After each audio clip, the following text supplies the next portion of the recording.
1. You are live, you are live.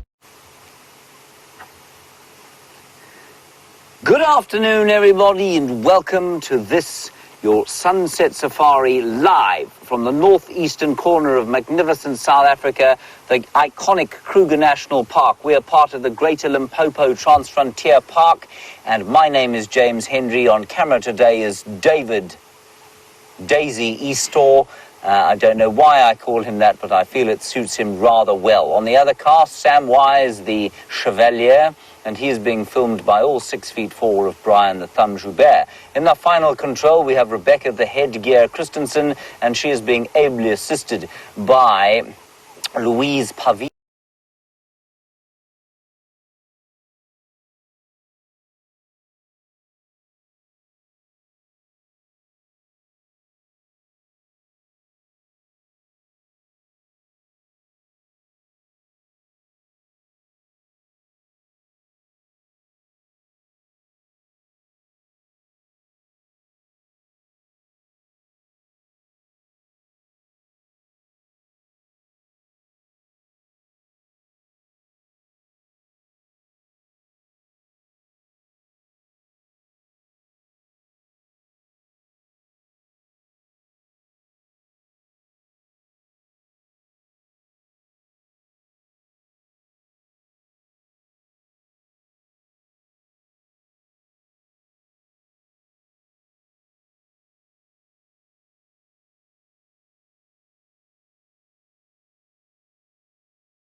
Eaten by somewhat. They are now living on their own like old men who've come to the bar counter on a daily basis to sort of sit about, chew the breeze and talk of better times.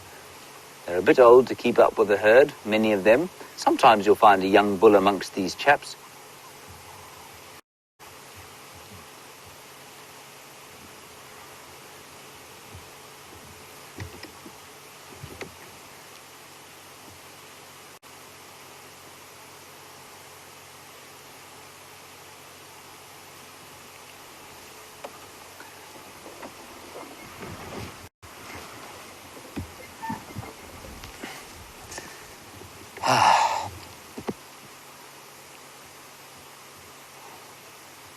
There are elephants coming, David.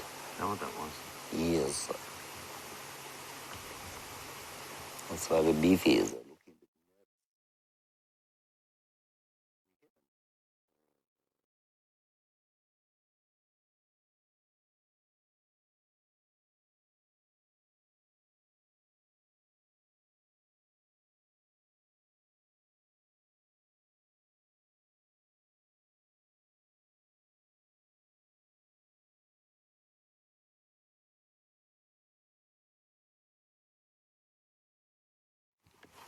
I'm very happy. Right, sorry about that, everybody. Off behind us, coming... Oh, dear. Oh, sorry. I kicked the hooter there by mistake. Sorry about that. Off behind us, I can hear some elephants coming down. You can see the buffalo weren't affected in the slightest. They're just giving me dirty looks. But we can hear a big herd of elephants grumbling away. They're going... And there was a bit of a trumpet while you were away. So we're going to sit right here and see if they don't come down to have a drink. Now, what I was saying before we were rudely interrupted by some kind of technical glitch is that these old boys are not always just the old boys around. In fact, if we look over to who's coming down now, Dave, there's some girls coming down to meet the old boys at the bar, and this is why they're looking relatively more excited than they were to see us. Now, this is quite an odd arrangement, because they are, well, I mean, there are sort of 3 or 4 females only. And I can't hear a much bigger herd coming down this way, so that really is quite strange.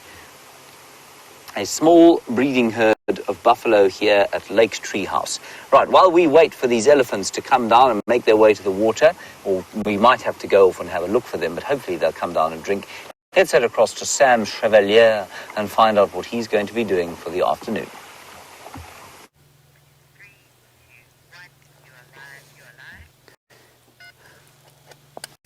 Good afternoon and welcome to Safari Live on board with Brian Jabé and Samuel Chevalier.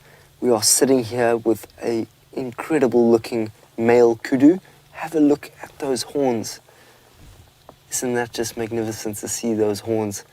The first animal that we see on drive is one of the best looking animals in my opinion.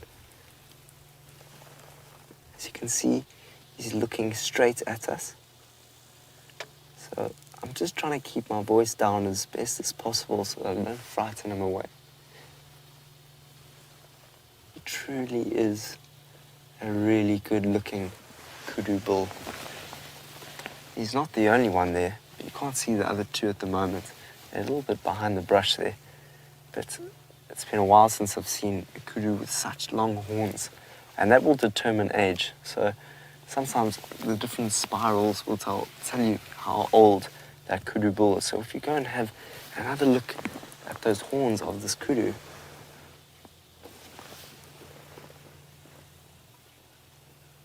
have a look at those horns. So there's one twist, two twists,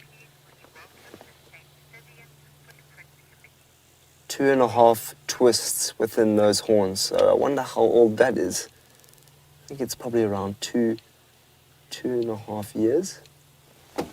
Beautiful. With that, this afternoon, I would like to welcome Saint Stithians Footprint Committee. Welcome on board with us this afternoon. We've just seen a kudu bull. As you can see, he's magnificent looking. Hopefully we'll find you a few more things this afternoon. I know Saints very well. I have some of my best friends that come from St. Stithians. One in particular, his name's Donovan Heineke. He works at Londolozi and we trained together or worked together at Londo's. So and I also played a bit of rugby at Saints, so it's good to know that you guys are on board with us this afternoon. But if you can just see, I think the ladies just came out of the bush. Yeah, you were on them there. Those were the ladies. And that was the male just in front of those ladies there. So that's how we can tell the difference is between the horns and the hornless over there. So some antelopes have sexual dimorphism where you can tell a male through the horns and the female doesn't have horns. And most of the time the male is quite a bit larger than the female. So this afternoon, I'm really excited to see if we can find a cheetah.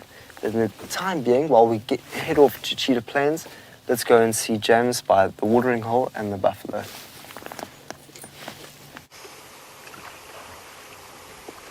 So we haven't moved from where you last saw us, everybody. This old bull has come walking along the waterhole wall to come and say hello. He's got a jaunty sort of Tom Sawyerish tussock of grass hanging from his mouth, and he's just coming to say hello. Now they're all kind of facing to the north because we can hear some elephants going, oh, and hopefully they'll come down here.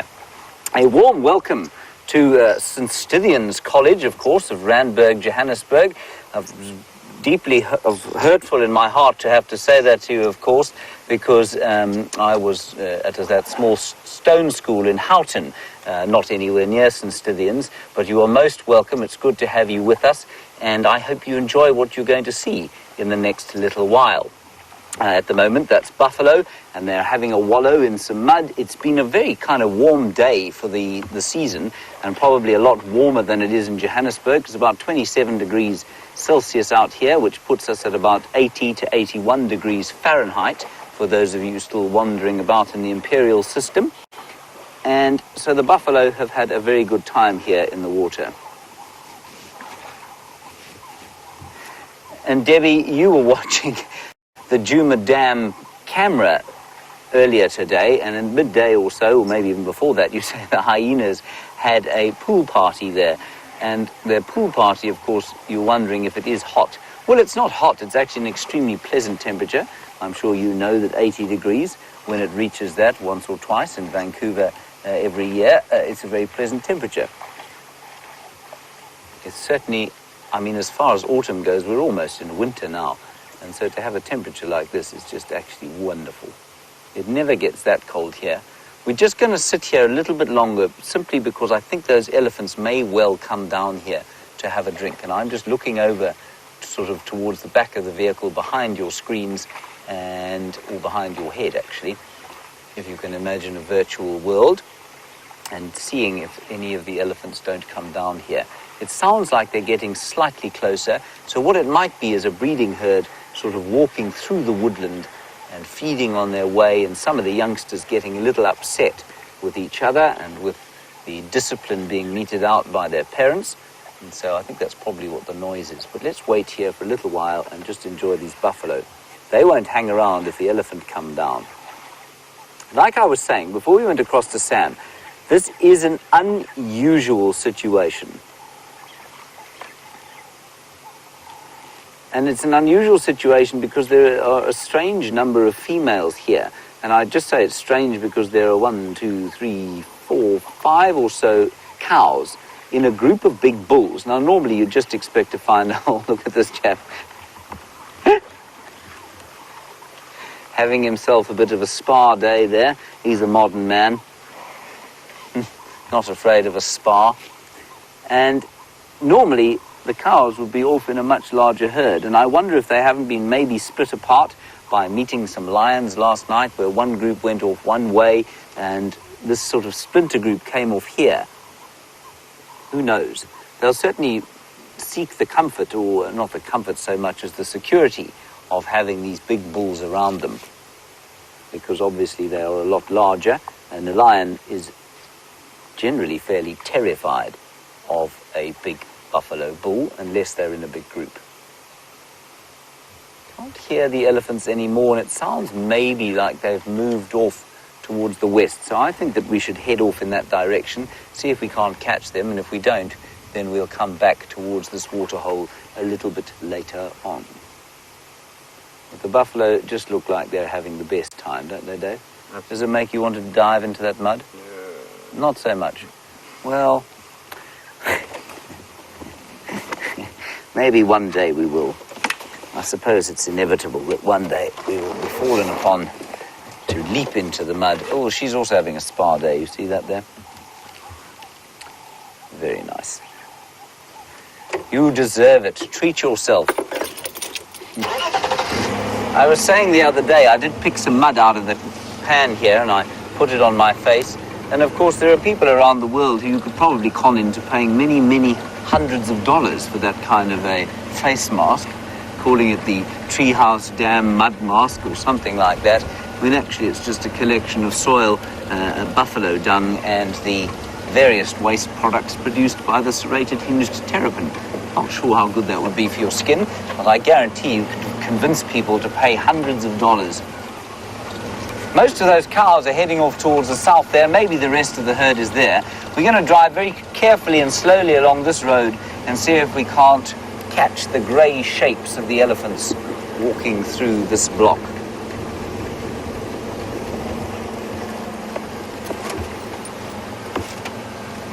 I don't see any at the moment. Oh, there's another buffalo, Dave. Now, this fellow is obviously a little bit more hungry than his mates. Hello.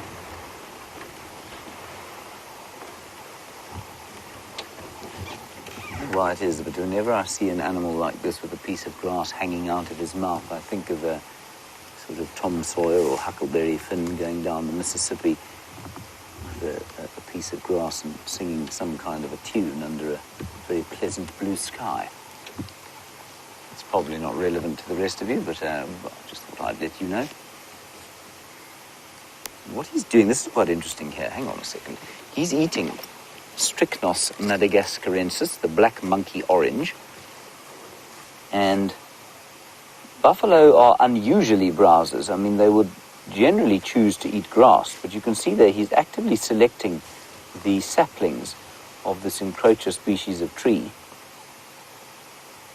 And I think he's kind of rejected it because it is full of fairly nasty toxins for most animals. I'm sure he can handle small amounts of it, but I doubt that he could survive on a diet of Strychnos madagascarensis alone.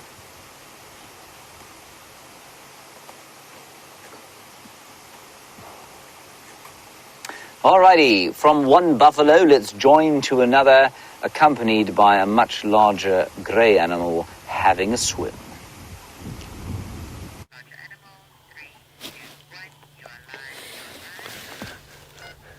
So you've just come from Treehouse Dam with James, and we are now with another buffalo, as you can see on the other side of this watering hole, but it's accompanied by a hippo that is right over there. Have a look at that hippo that is doing what it does best during the day, wallowing in the water. And there's an oxpecker. So if anyone, I know some people started their bird lists today. That's a red-billed oxpecker that you can see there, scissoring its way through the mud there to pick on some of the ticks that it likes to eat. That's a very cool picture there of the hippo just relaxing in that water. It gets very, very hot during the day, and sometimes it gets quite sunburnt and will excrete a red substance. So the hippo doesn't like to be outside of water. It prefers to be inside of water, and that's where it feels safest. But to explain that red substance that they excrete when they're very, very hot and in the sun, it's almost like a natural kind of sunblock that they produce to try and protect them from the sun. So we can't see that at the moment. Hopefully one day we'll be able to show you that red substance. It's incredible to see that.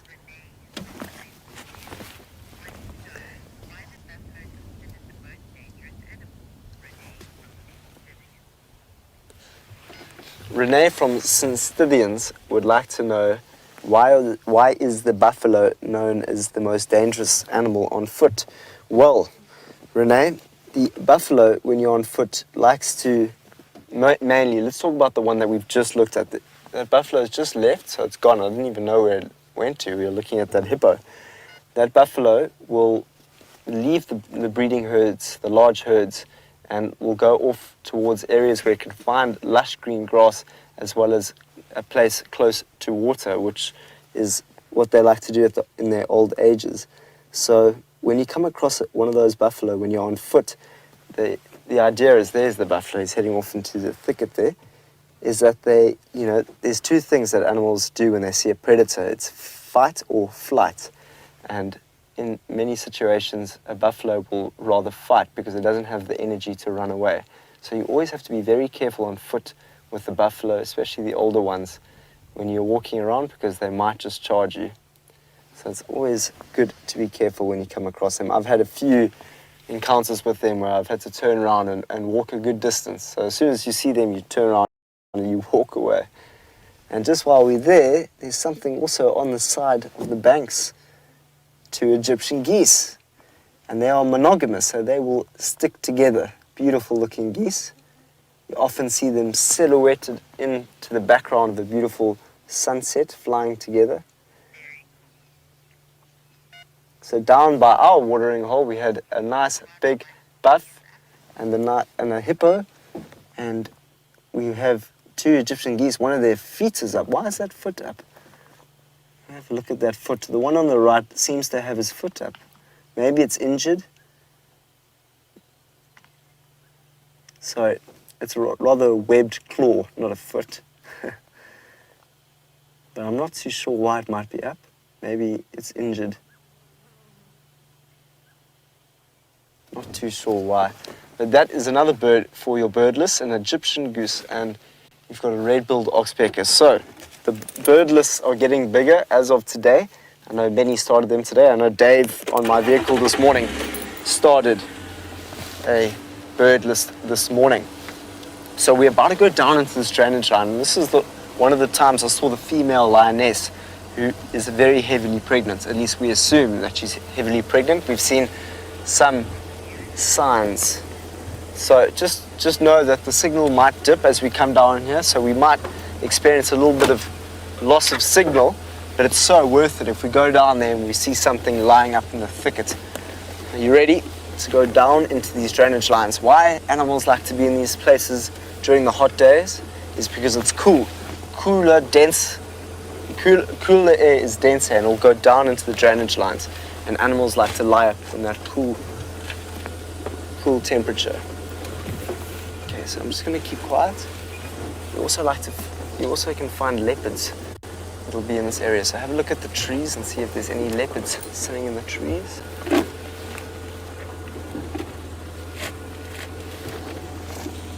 That's a drainage line. A lioness, a pregnant lioness was lying in there not so long ago.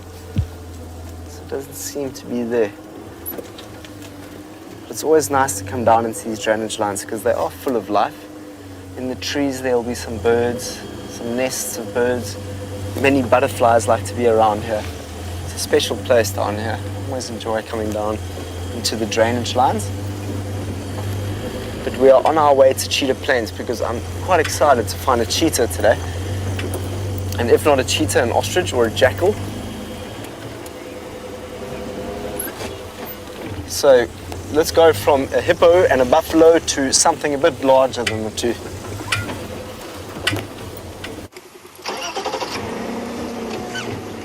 Of course, there is only one thing larger, and that is a great big bull elephant. He is a very, very large bull. This, I reckon he's probably in excess of 40 years old, which put him at just over 6 tons, 6,000 kilograms, and look at his wizened old eyes. And I'm just trying to assess whether he's in must or not. I don't think that he is. But he's definitely paying us quite a lot of attention, and I'm pretty sure this is the elephants that we heard before.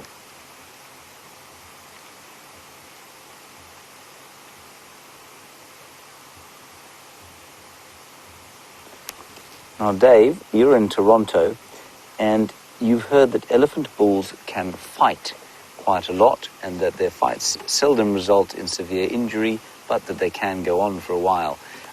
Dave, yes, I would say that is probably true, although I don't think it's that frequently that they fight. I have very seldom seen two big bull elephants fighting with each other.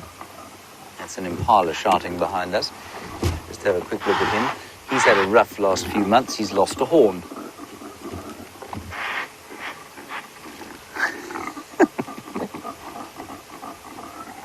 They, on the other hand, Dave, fight unbelievably, regularly, viciously, and they've all got black eyes at the moment. Half of them have lost horns. They're all very stiff around the shoulders and chest region from their fighting. But male elephants, big bulls, I've seldom seen fighting with each other. But they do fight, and you're absolutely correct that they very seldom result in severe injury. Thank you for that, Dave. Back to the elephant. And the elephant is definitely listening to something. It might be us. It is us. He's just shaking his head at us, saying, "You're being slightly irritating to me." Maybe it's my voice, it could be. I'll just talk a little bit more quietly. He's about sort of 40 meters from us, which is about 120 feet, 130 feet or so. And he's definitely watching us. He doesn't look to me to be in musts. Now, if you look between his back legs there, Dave, you might be able to see if they are wet or not. They are not. See, I don't think he's in must. But he's listening. He's not the only elephant here, I don't think. I think there's one further off behind him that I can hear sort of feeding through the bush there. And that might be that he's following a herd. It might be another bull. In fact, I can see another elephant. And while that one's got his face hidden, I'm going to ask Dave to try and show it to you, because I don't think you're going to be able to see it. There's an elephant the same distance as this one is from us, through the bush, right over the top of my finger there, just to the left, or at least to the right of the aerial. And I bet you can't see him. He's but just behind that bush. And they are so well camouflaged, so silent, so able to be completely invisible when they want to be, that there is probably a 4.5-ton elephant there behind that tree, and you cannot see it or hear it or have any notion that it was here, other than the small sound of leaves being torn from the trees. Let's go back to the big bull here. He's in magnificent condition, and he's very much making a decision as to whether he should react to us or not.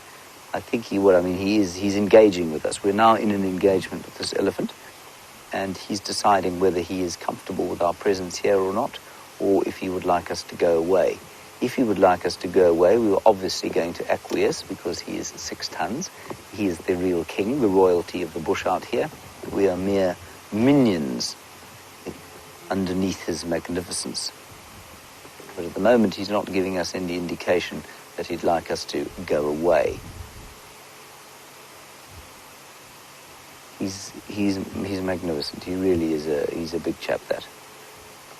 If you were to, basically 2 of me, I'm 5'8", and 2 of me would probably be able to just about touch his ear if we stood on each other's shoulders. And Marcel, you say we probably caught him dozing. I'd say you were right, except that I heard them rumbling at each other while we were just sort of behind him is where the waterhole was, so we've come round on another road. And they were rumbling at each other. Look, he's leaning. But yeah, he does look a bit dozy, doesn't he? I mean, a big elephant bull can look pretty dozy if he wants to. And he's lean, you know, he's not, I don't think he's had a particularly good summer. He's looking pretty lean. He doesn't look unhealthy at all, but he's not quite as wide as some of the elephants I've seen. He also seems to be doing some form of stretching exercise. That's very interesting. Perhaps his physiotherapist has given him a stretch to do for his left back hip. Perhaps Brent Leo Smith could take a little bit of advice from this fellow. We'll teach Brent that stretch when he gets back tomorrow.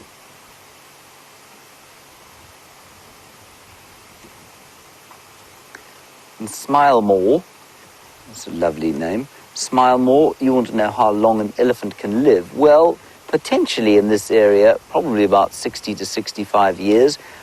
I wouldn't be surprised to find that there's a majority of elephants that don't live much beyond 55, but potentially 60 to 65, and in areas where the vegetation is softer, their teeth don't wear out quite as fast and they can live a bit longer. And I think you'll probably find that there have been elephants held in captivity that live to at least 70 or so. As far as I'm aware, also the Asiatic elephant or Asian elephant is a longer-lived species than our own African elephant. The breeze starting to come up now.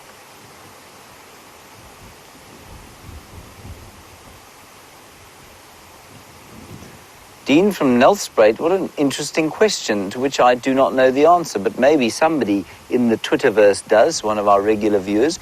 You say, is it true that elephants have 3 eyelids? Dean, as far as I know, they've only got 1 on each eye. I've never seen them closing any other kind of eyelid, but that's really interesting. Dean, I've never heard that, but I'm not saying that it's impossible. So if anybody has any idea how many eyelids an elephant has, well, let me know, please. There you go. Dave, you can see it just over the now to the left-hand side. Oh, no, he's hiding from you again. Sorry. There, you've got an ear flapping behind the bushes there. Isn't that cool? So amazingly hidden. And while we're watching that elephant, it's obviously the big bull that we're going to pay attention to. Simply because, well, it's a 6-ton, 35 to 40-year-old elephant bull. It's indicating that he's not that pleased with your presence. It's all very good idea to keep an eye on him. He does look a little angst-ridden, and you know, they say that elephants give you a sense of how they feel.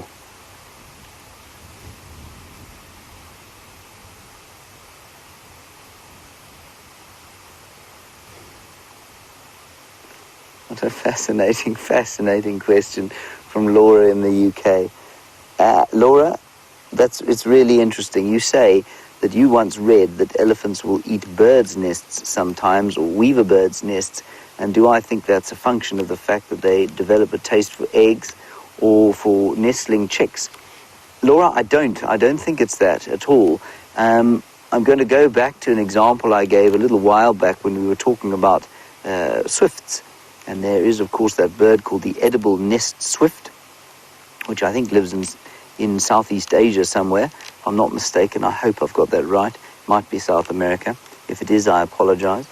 And the edible nest swift, of course, you can make soup out of its nests. And I think what you'll find is that, I mean, elephants are able to eat pretty dry stuff. I think that you'll find within a weaver's nest, of course, there's a great multitude of different kinds of grasses, lots of seeds. You might also find that they have an ability to digest the, maybe even the nutrients in some of the feathers, even the nutrients in the egg shells, if there are any egg shells inside a bird's nest, which is, I suppose, would be unusual. But I really don't think that there's ever an active attempt to eat the chicks or the sort of living eggs or raw eggs, simply because I don't think an elephant has the digestive system capable of digesting that. But that really fascinates me. I'd love to know where that was from and exactly which species of weaver was sampled by the hungry elephant. Let's go a little bit forward and have a look at the others, if we can see them. They're really not too far away. If he carries on towards in that direction, he's going to hit that water hole. So we might just pop back there and see if he has a drink there.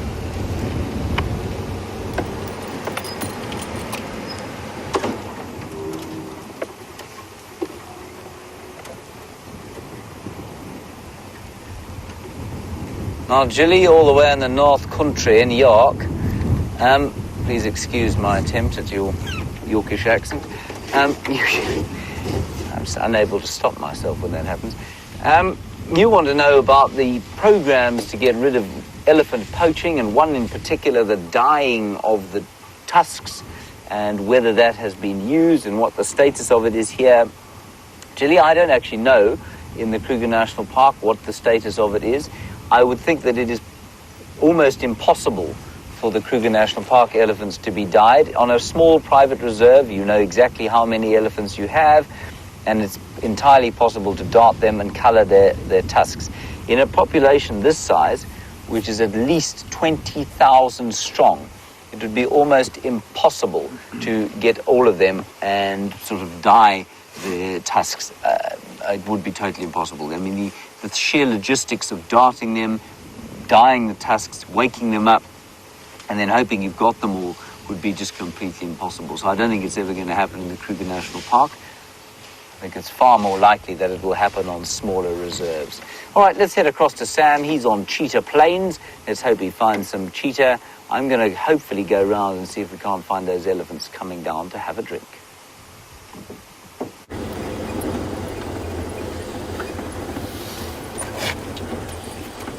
So you've just had some elephants with James, and we are now on our way to the plains to see what we might be able to find this afternoon.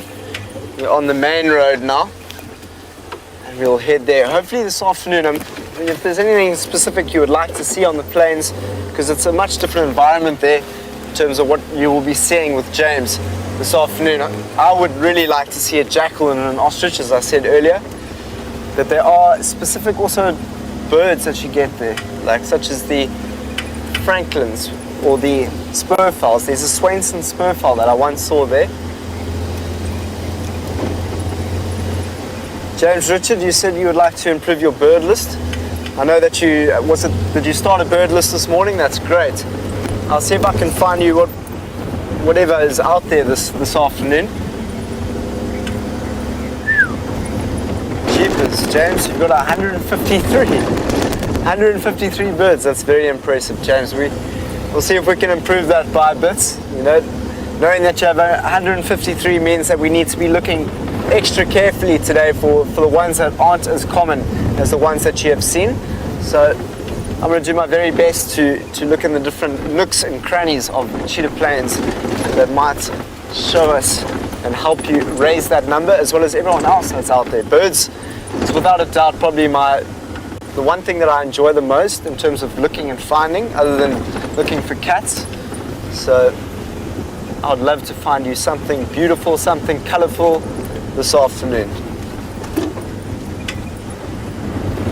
There's one bird I haven't seen in my life before, and it's a Narina trogon, and one day I just can't wait to see that. Lael in Washington would like to know, when do the birds migrate and do they fly in flocks? It's a really good question, Lael. So we've just come to the end of the summer season here, and that's when most of our migratory birds will leave us. So after the rains, after that summer season, they all get together and they fly off in different directions. For example, I learned the other day, I think it's called the violet-backed starling. It's the name of one of the birds that congregates. They all meet on a tree and then they move together.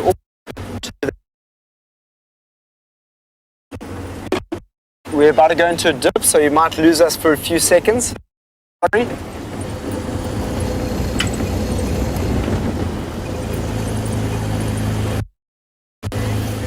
We're back in action, everyone. We're back in action, and we're on the way to Cheetah Plains. So, yes, so there are a number of migratory birds and also birds of prey, and it's a good question, Lael. I like that because it's, I don't actually know what happens with the Wahlberg's eagle. The Wahlberg's eagle is, let me just turn this down. I can't quite hear myself. Can't talk over these people talking to me. But there's a Wahlberg's eagle. That's a bird of prey that leaves at the end of the summer season as well. It was actually the first bird or the first anything that I saw on drive, and it was with Brian when we were on Wahlberg's Road and we saw a Wahlberg's eagle. I don't know if you guys remember that, but that was a very pivotal experience that I've had. Going live for the first time to you all, I was very nervous, very scared. But Lael, I'm going to find out more about that, especially with birds of prey. I'm quite interested, in terms of where they'll go and what exactly they do in terms of, do they go in flocks, do they go gregarious?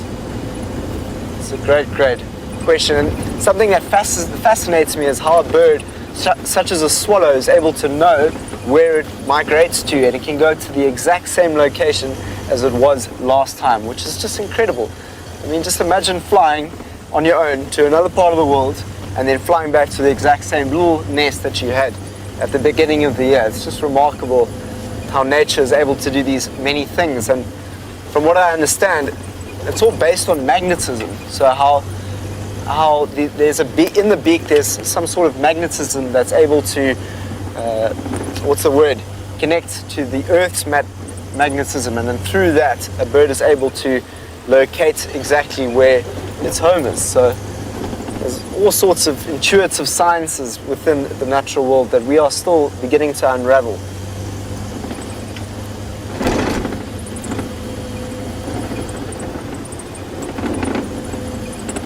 Marcel from Peter Maritzburg just asked a question. Rebecca, can you go with it again? I just heard half of it.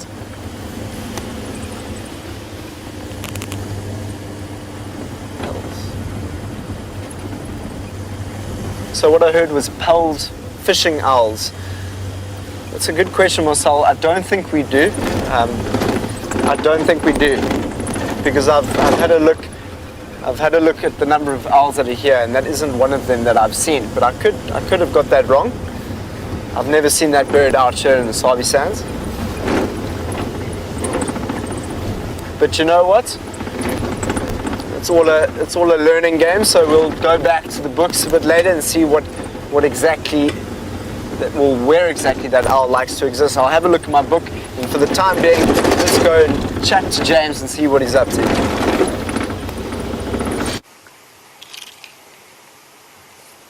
Now, one of the most commonly asked questions out here, of course, is about family structure, because as human beings, especially sort of westernized human beings, the idea of a nuclear family has become part of our culture. And what's unusual here is that we find a little nuclear family, which is not actually the standard issue social arrangement for a waterbuck. That's a waterbuck bull. He's running off in fear. And off to the right-hand side, we have got a waterbuck cow, and her little baby, which looks like a donkey, but isn't. And if you look very carefully, well, you can't actually see it, but he's a little male, and he's just got very, very tiny little horns starting to come out of his head. Yeah, you could just see them. Very sweet. So normally the social situation would be a number of cows together with their attendant offspring, and the bulls either in a bachelor group, or if they were like this magnificent bull, he's just come out onto the road, Dave, then on their own. There's something going on here. I've just heard some babblers shouting, and I can hear a squirrel alarm calling. Squirrels going, and the babblers are calling. It's most likely a snake. It's a long way from where we are. It's just to the left-hand side of where that waterbuck is. But I think the waterbuck would react immediately if they were seeing something larger, like a leopard, perhaps. He's just focused on his little family. I'm sure he's the father of the little one.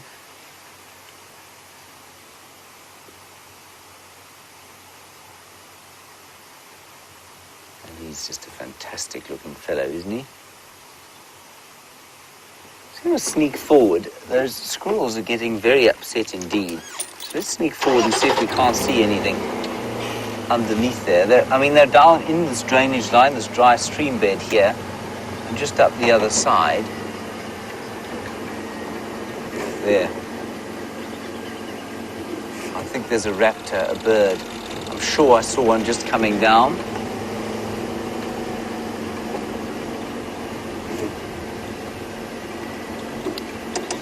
Another thing you can see just on the tree there, Dave, is a white-crowned shrike, a southern white-crowned shrike. Two of them.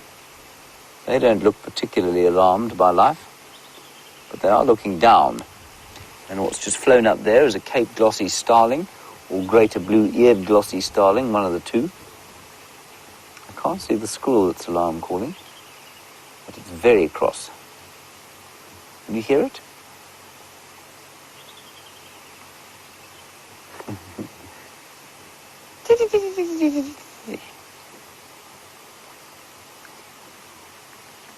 Anyway, I suspect a snake or a raptorous bird, except that those other birds are in the tree, so it probably wasn't a bird-eating raptor.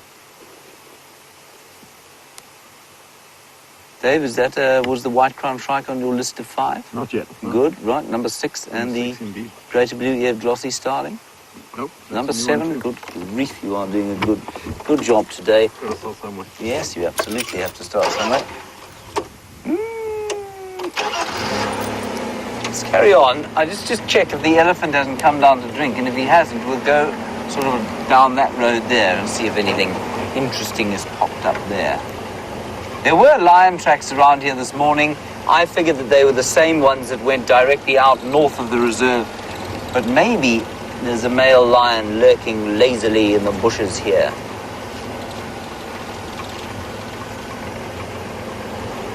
So we've just basically done a loop around the block, and we're going to approach the dam.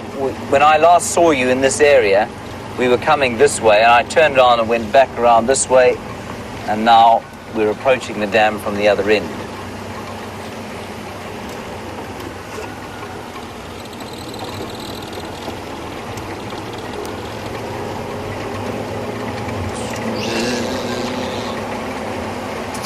Don't see the elephant at the moment, and he was coming through there.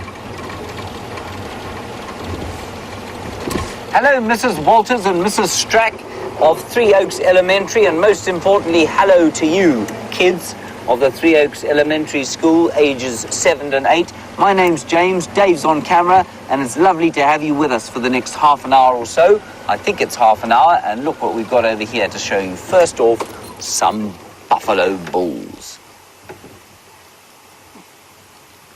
See? Some big buffalo bulls. They're very happy to meet you, and of course they're the most obviously compared with the bison that you get there in the United States. We don't get bison here, but we do get buffalo. And that's what we've just seen. We're going down to a waterhole here, and we're hoping to see some elephants. Because there was one very, very big elephant coming towards this area, and elephants like to drink it around about this time of the day. So we'll keep an eye out. I don't see him at the water at the moment, but let's just look through here, through this thick bush. I don't see any elephants there now. So this bush, everybody, is called woodland. And I know many of you will have heard of savanna, which is a kind of bush with lots of trees and lots of grasses. But this is called woodland. There's many more trees here than there are in savanna.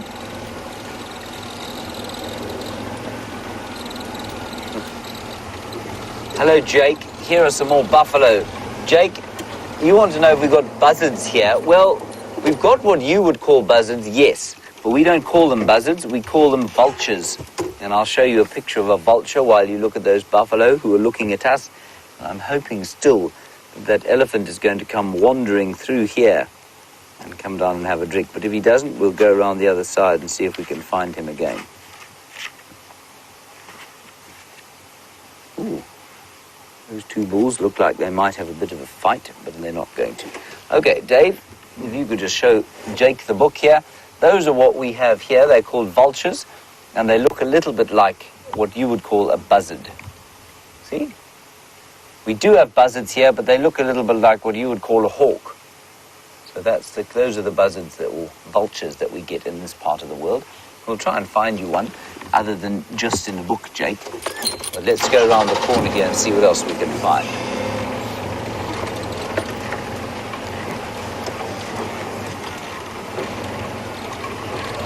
Marina, a nice question from you, which is going to require me to clean up a little bit of a misconception. You want to know the difference between a water buffalo and a wildebeest. Now, these are not water buffalo, Marina. A water buffalo occurs only in Asia and some introduced examples into Australia. So we are in Africa, of course, which is a long, long way from Asia. And although this looks like a water buffalo, it's not a water buffalo. It's called a Cape buffalo, and it is not anything like, well, I mean, it looks a little bit like a water buffalo. But like a wildebeest is much, much smaller. It's from a slightly different family, but they do look the same in some ways. They've got very similar shaped horns, and both male and female have horns in the same way, but a wildebeest is about half the weight. In fact, less than half. So a big bull wildebeest probably weighs about 500 pounds, maybe 600 pounds. Those big buffalo bulls there, they weigh more than 2,000 pounds. So a wildebeest is much smaller. So those big buffalo, they stand about 4.5 to 5 feet at the shoulder. In fact, at least 5 feet at the shoulder, and they weigh over 2,000 pounds. So that's enormous. We're just hoping to see these elephants come hopping through the vegetation here. We might be lucky, but we might not, and then we'll find something else wonderful. Because this whole area is full of many, many wondrous things. You know, there are over 250 types of bird that you can see here, just in this one little area.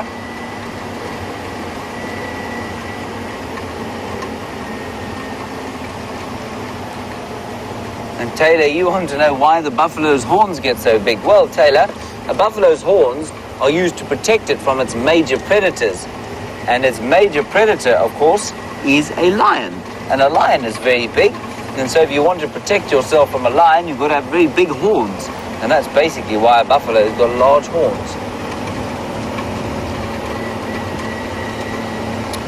Let's just turn onto this road here. We might be lucky with some elephants.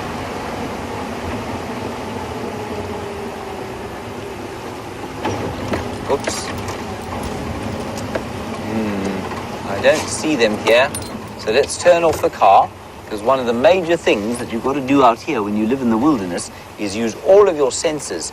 And you've got 5 senses, as I'm sure many of you know. One of them is seeing, which is what we're all doing now. And the other of them, the most important one I think out here, is your sense of hearing. You've got to be able to listen. See if you can hear the sound of an elephant walking through the bush.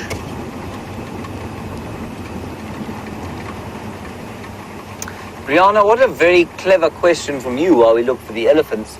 You say, do I know any animals out here that depend on each other to live? Well, you know, there are many, many animals out here that do depend on each other, but not always to live. But they do have what we call symbiotic relationships where they help each other from time to time.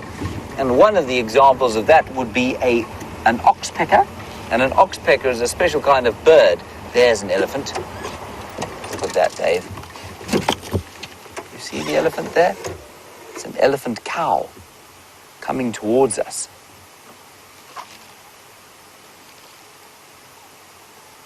Let's enjoy the sighting of her. Brianna, I'm going to carry on with your question because it's a very good one. So we get these birds that live on buffalo and impala and nyala and kudu, which are other animals that we get here. And the oxpeckers help to keep them free of parasites. Now, I don't know if you know what a parasite is, but I bet you know what a tick is. And a tick is a kind of parasite, and that's what the oxpeckers keep off the animals that they live on. And so that relationship is very good. Then you get very interesting relationships between animals like a dwarf mongoose, which looks like a rat but isn't a rat, and they live in little groups, and they have a relationship with animals called hornbills. And the hornbills are, well, they're Zazu birds. I'm sure you've all seen The Lion King, and you know about Zazu, and he's a hornbill. And the mongoose and the hornbills like to move together because they can act as alarm bells for each other, so they can act as security guards for each other. They'll move forward and try and see those elephants again. But, so a hornbill, of course, can fly, and so they stay up high and they keep a lookout for predators that might want to eat the mongoose. And at the same time, the mongoose walk around on the ground and they dig up things that the hornbills might like to eat. So they have a very important relationship with each other. What a very clever question. Thank you, Brianna. Let's move a little bit forward. Oh, I can hear more elephants over there. I'm just going to try and get us into a position where we can see them nicely.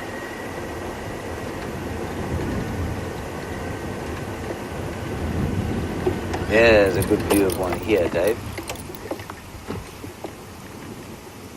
All right, let's head across to Sam. He's my friend, and he's out on the other side of the reserve, and he's also looking for animals for you.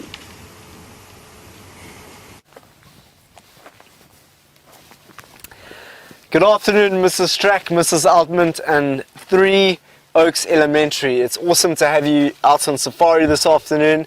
We are out on the Cheetah Plains, the big open places, or plains, where we have different game that where you have with James. James has the buffalo, the elephant, and all those different things. And I heard you've just been with an elephant.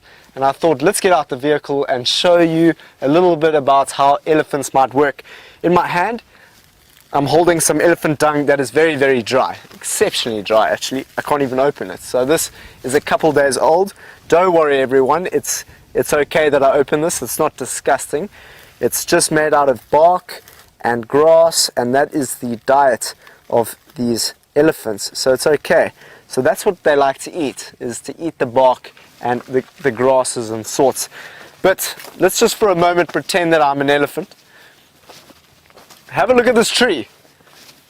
This tree has been pushed over, much like an elephant uses its tusks, those big tusks. It will push a tree over like this, and it'll take, and with its mouth, it'll rip down the bark, and it'll eat the cambium layer, which is the nice nutritious layer underneath this bark. So elephants are strong, they can push down trees, and there is some good nutrients within the tree. So that's why these trees get knocked over.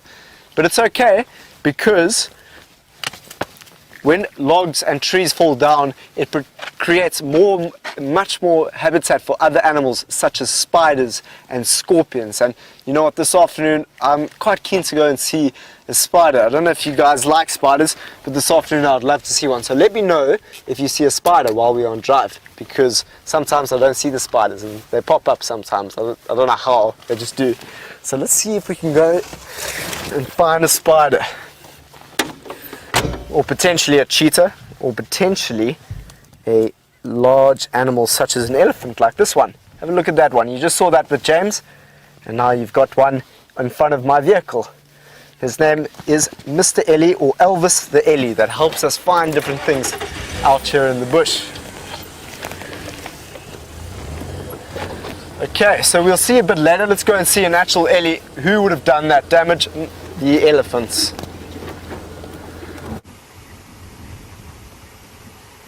They've come out of the sort of thicket there, everybody, and they've come into the open. You can see a tree there that has been pushed over by elephants, but that one would have been pushed over by a very much bigger elephant than the one over there. That's a youngster, probably about 8 years old, and there's one just behind that's about 12, maybe 15 even. Mason, or Nathan, I can't hear which, a very nice question from you, Mason. You're wondering, a very good question. Of course, we live in a very dry area here where we only get about, well, if we're lucky, about 600 millimeters of rain in a year, which is about 3 feet, which is, sorry, I'm just working it out. No, it's 2 feet, sorry. And that's 24 inches of rain a year, plus minus, if we're very lucky. And Mason, you want to know, if the elephants can't find water in a dry area like this, what do? Well, they've got two options, really, Mason. The first option, in fact, it's actually their only option, is to move. They've got to try and find water somewhere else. And elephants are very, very dependent on water. They need water to survive. And so they have to move sometimes very big distances to make sure that they can find water.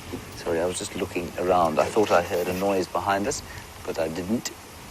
I'm sure there are other elephants all through these thickets. So, Mason, they do have to move towards water if they can find it.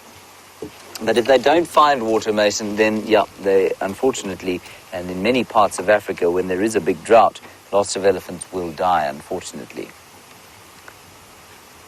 Maybe let's sneak a little bit further forward.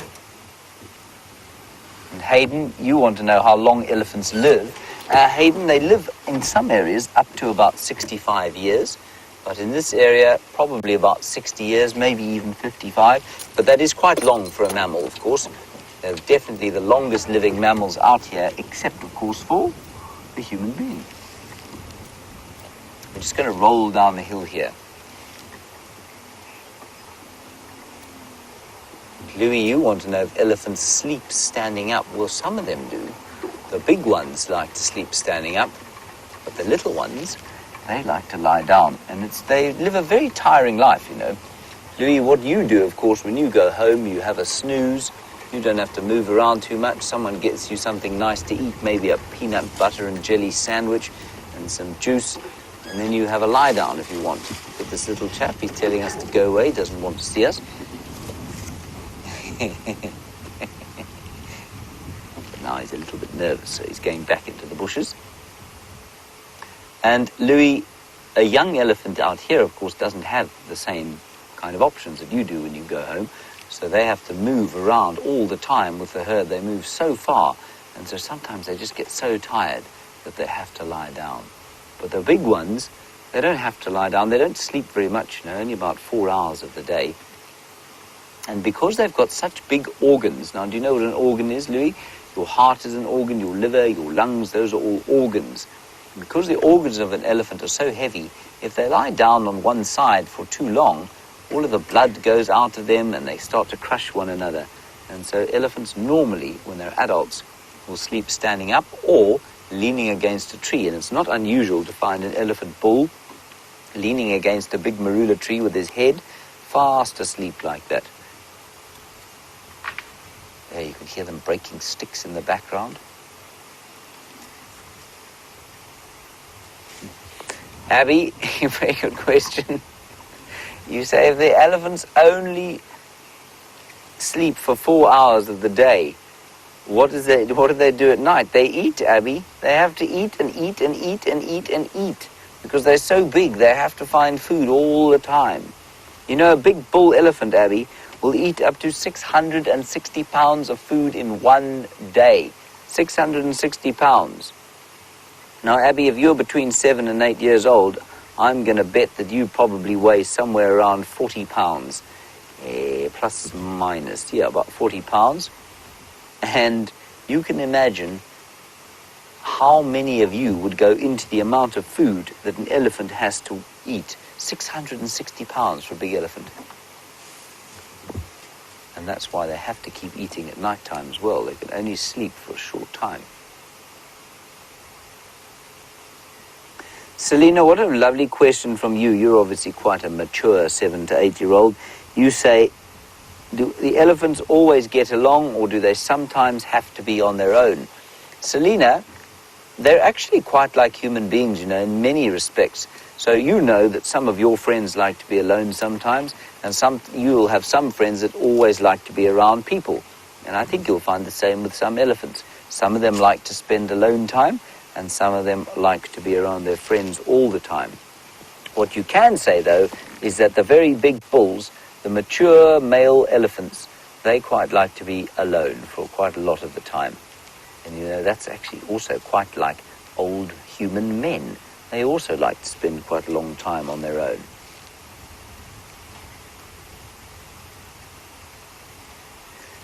And Leah, you were also interested in how long an elephant baby stays with its mum. Leah, depends on whether it's a boy or a girl elephant. The young girl elephants will stay with their mothers forever. They live in the same herd, and they will live in their mother's herd until their mother dies, and then they stay in the same herd, and they will become mothers within the same herd. But the bulls, the male elephants, when they're 18 or so, they have to leave home. They get told to leave the herd, and they go off in groups on their own, and I think it's a very difficult time for them, and they go off in groups on their own, and then when they're about 25, they sort of start to live completely alone. And so they were only with their mothers, well, they're with their mothers for about 18 years. Dylan, you say why the elephant's tusks are so long. Well, that one doesn't have long tusks at all, does it? It's got very short tusks. But tusks are very useful if you're an elephant for eating. And this one is not going to, I don't know if it's going to show you how, but often they will wedge or break off branches with those tusks and put them between the trunk and the tusk, and they'll be able to break sticks. And then sometimes they stick tusks into the bark of trees, and that helps them to pick off strips of bark. So they really are very, very useful indeed. And often, you know, you do get some very, very big tusked elephants. But if an elephant has got really long tusks, it's actually not very helpful. Because if they've got tusks like that one's got there, they can use them very easily. They can dig out bits and pieces from the trees and break off bark and break off twigs and branches that they want to eat. But if you've got great big tusks that weigh sort of 60 pounds each, and then they touch the ground, it's very difficult to make them useful for anything other than looking good. And as we all know, as we're all taught, being good looking is not the only important thing in the world. And a very nice question about why their ears are so big. Their ears are so, look at them greeting each other, you see that? They put their trunks in each other's mouths and just have a bit of a smell, and that's how they know who they are. Well, they know who they are by sight, but that's just saying hello. That's how they say hello to each other. A lovely question about the ears and why they're so big. Well, they're so big because an elephant actually has to stay cool. And can you believe that those ears play a really important role in making the elephants cool? All of the blood that goes from the ears goes into the brain, and the brain stays cool because the elephant is flapping his ears all the time, cooling the blood that flows through them.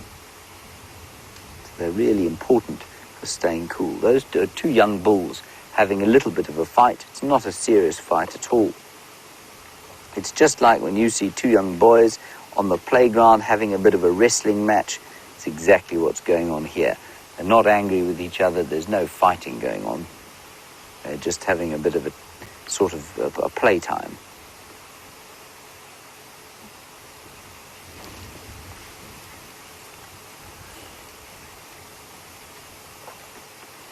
And Abby, you make a very good point. They eat 660 pounds a day, so how much water do they need to drink? Well, a big bull elephant can eat up to probably the same again in water. So between sort of 150 and 300 liters of water And that is 300 litres is, if I do in gallons, we divide by 5, so we get to 2.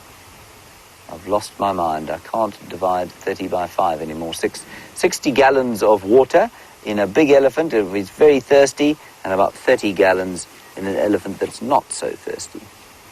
So there they've wandered off into the bush there. And while we go and find something else for you to look at, Sam's got a wonderful herd of buffalo to show you.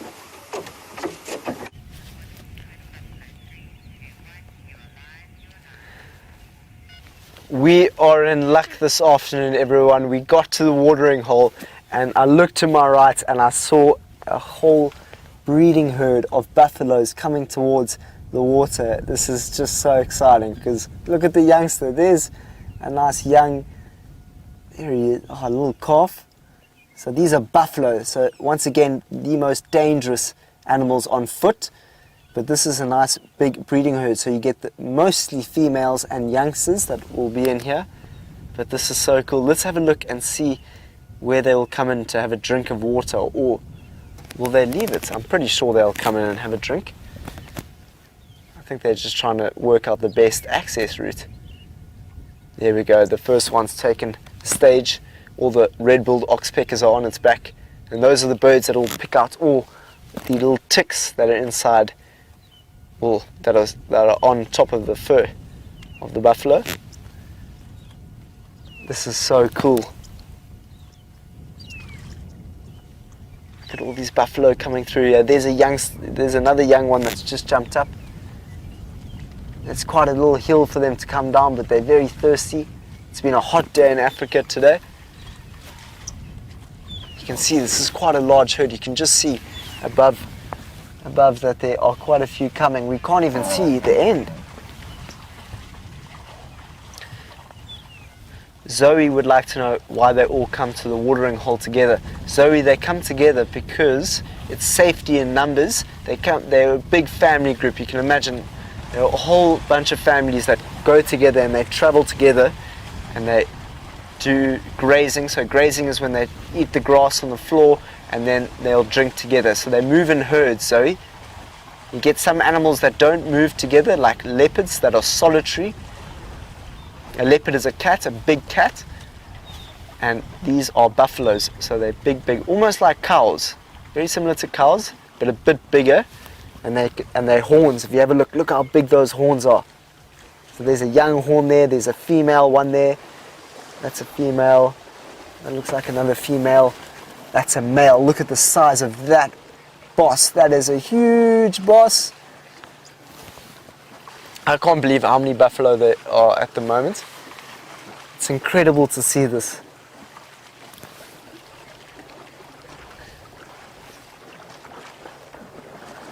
Of course, so a boss, if you want to know what a boss is, that's a boss that's right in front of us there. It's the big horn that's on top of their head, and that's what they'll use for protection against predators as well as dominance. So sometimes you'll see the big males, which are the two big boys, will fight against each other and they'll knock on their bosses. So those are what bosses are. But they are quite big, as you can see.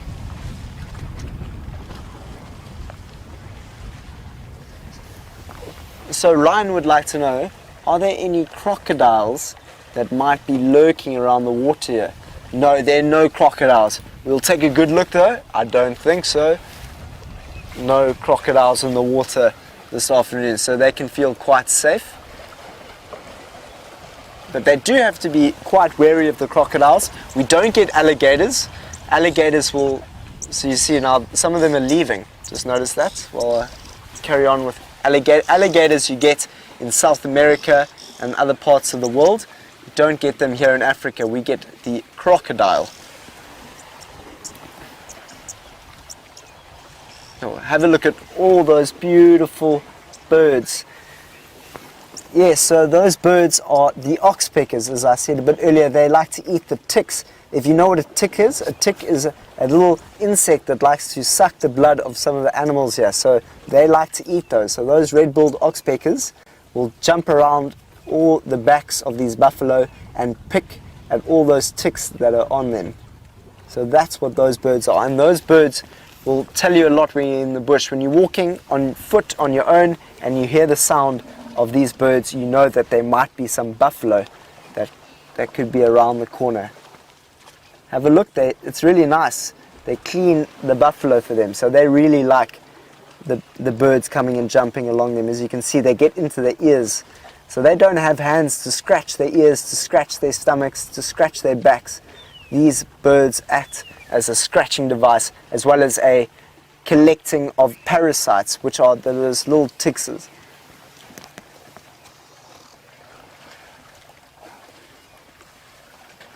So Rihanna is asking, do some of the animals depend on one another in order to live? Well, yes, some animals are social. So that social means they like to live together in family groups. Much like your family at home, you guys like to live together, eat together, and go out to different places together. That's the same with the buffalo. They like to be in big groups, big family groups, and that'll help them grow together, help the youngsters grow better in this environment and protect them from the big lions and the leopards that might be stalking around the area. So these are very, very social animals.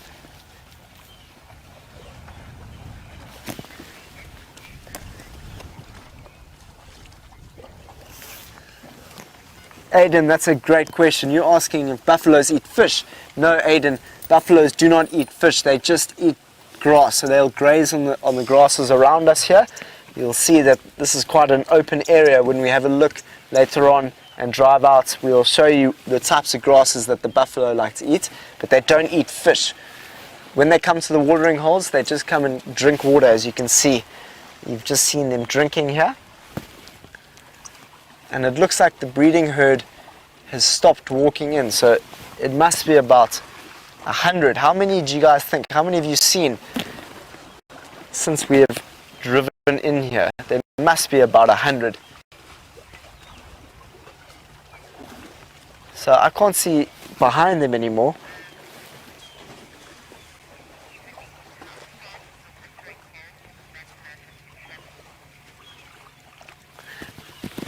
Eva Lee would like to know how far from the watering hole will the buffalo like to travel.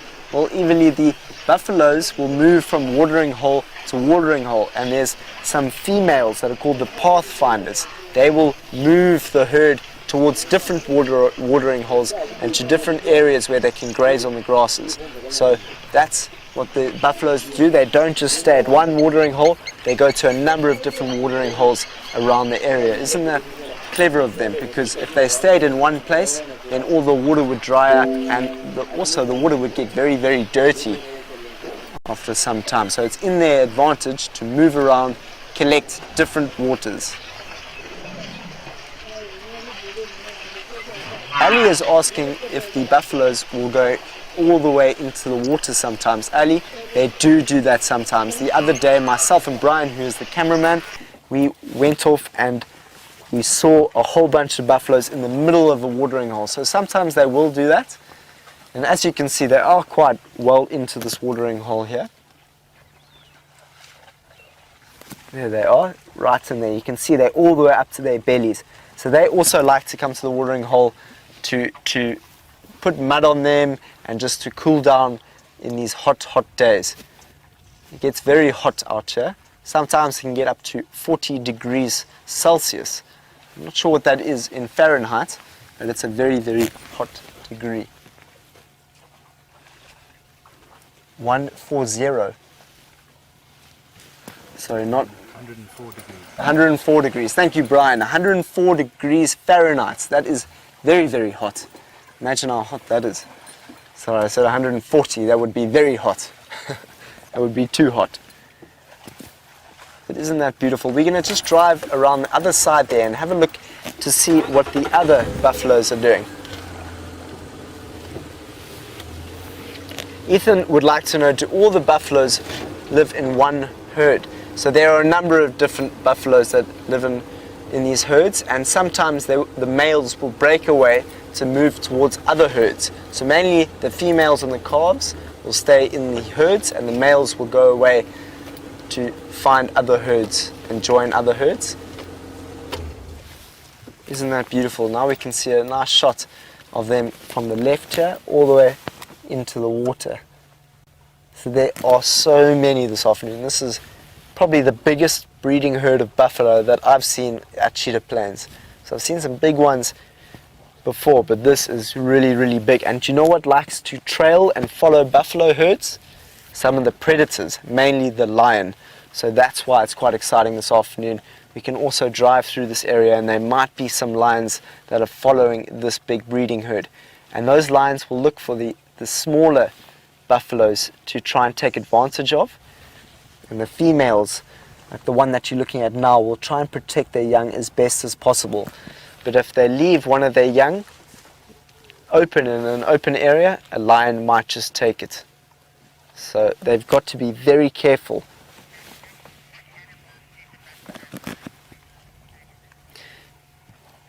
Madeline would like to know what other animals do the buffaloes against? Well, mainly they'll fight against and protect themselves from predators such as the lion. So if they see a lion or a wild dog or a leopard, they'll just show them, you know, it's not often you'll have cats like the leopard or the cheetah that will try and take a buffalo. It's mainly the lions that like buffalo. So they'll protect themselves from buffalo. No, sorry, they'll protect themselves from lions, not buffalo. So buffalo are very, very, very aware of all the lions that might be in their area. That's why it might be an exciting afternoon. We might just be lucky enough to follow and see some lions that will be trailing this big, big group of buffalo. We know that the male lions that live close to this area are called the Birmingham buffalo. So they must be quite careful this evening if they sleep here tonight. Have a look at how big they are. So they're just a bit bigger than that of a cow. And look at that boss. You can see, as I said, a boss is the horns. So the one on the, oh wow. So that is so big. It's very straight at you with those big horns. It gets quite scary sometimes. See how that bird is jumping around the buffalo?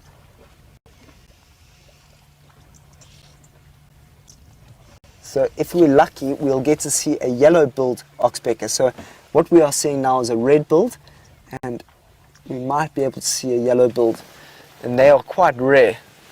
So the two that we just saw there were red-billed oxpeckers. So it looks like the buffaloes are now leaving this area, which is quite interesting because they came from that area. They came and drank water, and they're going back towards the open areas. And let's see who's going to take and move the herd forward. If we have a look at the front of the herd there, who is directing the herd? And there we go. So the one on the left there is leading the herd forward, and that's really interesting to see that, to see who the buffalo is. Well, thought I saw a little bit of a fight between some of the buffaloes there.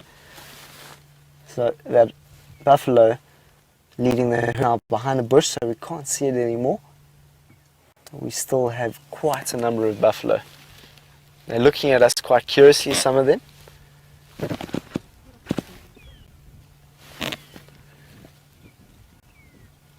There they go. At each other with those bosses, which are those horns on top of their head. Rubbing its head against that wood there. So what it was doing there was trying to clean its boss. Jesse's asking, do you ever have to worry about the buffalo charging? Yes, Jesse, you do need to worry about the buffalo charging. Not with these big breeding herds specifically, mainly when you come across one of them. As I said earlier, they can be quite dangerous when you are on your own and they are on their own. A little piece of wood or stump. Beautiful. Now we can see all those buffalo. It must be about 50 to 100 strong, so around maybe 70. So let's get onto the road and just have a look at them. Like a monkey. And what I'm going to try and do is get hold of a very special plant called a mistletoe. Now, some of you will know what mistletoe is, because now it's a very special plant because it's not part of the tree that I'm in, and I think that's just amazing. So we had a question earlier from the class before you, animals and that live in a relationship together, that help each other. Animal is a parasite, so it only takes from the animal that it's on. This thing is called a mistletoe, and it's a parasite. It's just like a tick, but a tick for trees. That will be very, very disastrous. Were I to fall down and you weren't first aid of this tree. And one thing, just before I climb out the tree, you will have seen the bark falling off. See, it comes off like this. And what you'll notice is that it comes off in these chips. And we saw that elephant that comes off in these little chips. It doesn't come off in big sections. So even if an elephant comes to eat the bark, it can't hurt the tree too much because it can't take too much. You think I'm going to have to jump? Yep. Okay. The other thing from here, David, is that there's a big piece of hyena smelly. Well done, James. I missed it. Let me show you. I'll just show you this piece of hyena dung if I can pick it up with a stick. Oh, David, I don't know that I can get it. Hang on. 1 second. Need a very sharp stick to get it. Here it comes. There we go. Okay, here we go. Well, the kids said you should jump, so I'm glad you did. Oh, see that, everybody? This is hyena dung. That means it's the poo of a hyena, and it's green like this because it's quite fresh, so it doesn't smell very nice at all. But one day it's going to turn white, because what do hyenas eat? They eat bones, lots of bones, and bones have something in them called calcium, and that's why you've got to have calcium in your bones to make them white. And when calcium comes out, when it's digested, it's green. But when it sits in the sun for too long, it becomes white. So that's that. Disgusting. Now I want to quickly show you the mistletoe. Here's a leaf that fell off. And plug myself back in case you have any questions. Oh, I'm quite exhausted, David. Thank you. Right, here's the mistletoe, everybody. Now, much like many of the trees out here, it loses its leaves during the winter time. And we're going into winter. You know that you're going into summer, you lucky people. But we're going into winter, and this is a piece of mistletoe. And what it makes is a fruit. And I was hoping to find a fruit, but there wasn't any fruit there. And the fruit is very, very sticky. So you pick the fruit and you chew it up like chewing gum. It's not very tasty, but then you can make it like a sticky mesh, like chewing gum. And you can, if you live out here in the bush and you want to catch a bird to eat, then you can wrap it around a branch and hopefully a bird will come and sit. And when a bird sits on the branch like that, it's unable to move its feet anymore, gets stuck, and then you can eat it. But only if you're really, really hungry. Right. There we go. Okay. Wonderful, everybody. That was the mistletoe, and many of you will know it from Christmas time. It'll be a different kind of mistletoe where you are in the world, but that's our mistletoe here. And Hazel, you want to know if there are any kinds of plants out here that we use that are perhaps bad for the area, that harm the local plants that we get rid of. There are a few, Hazel, and we have a very important group of people called Working for Water, and Working for Water is a group of government employees, and they come and they pull out the plants like that. There are not too many in this area, but there are 1 or 2 that we have to be a little bit careful of. You turn my hat around. There we go.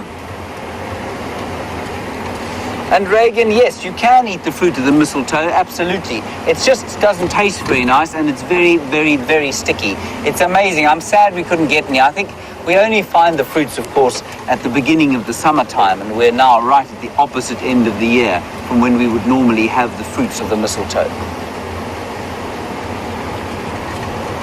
It's such fun to climb trees. I really enjoy it, and I hope that where you are, you climb trees, and I hope you keep doing it for as long as I've been around in the world. You'll maybe be a little bit better at it than me, though. You see, I wasn't quite as good as a monkey in that tree. Okay, now I'm going to show you something quite special.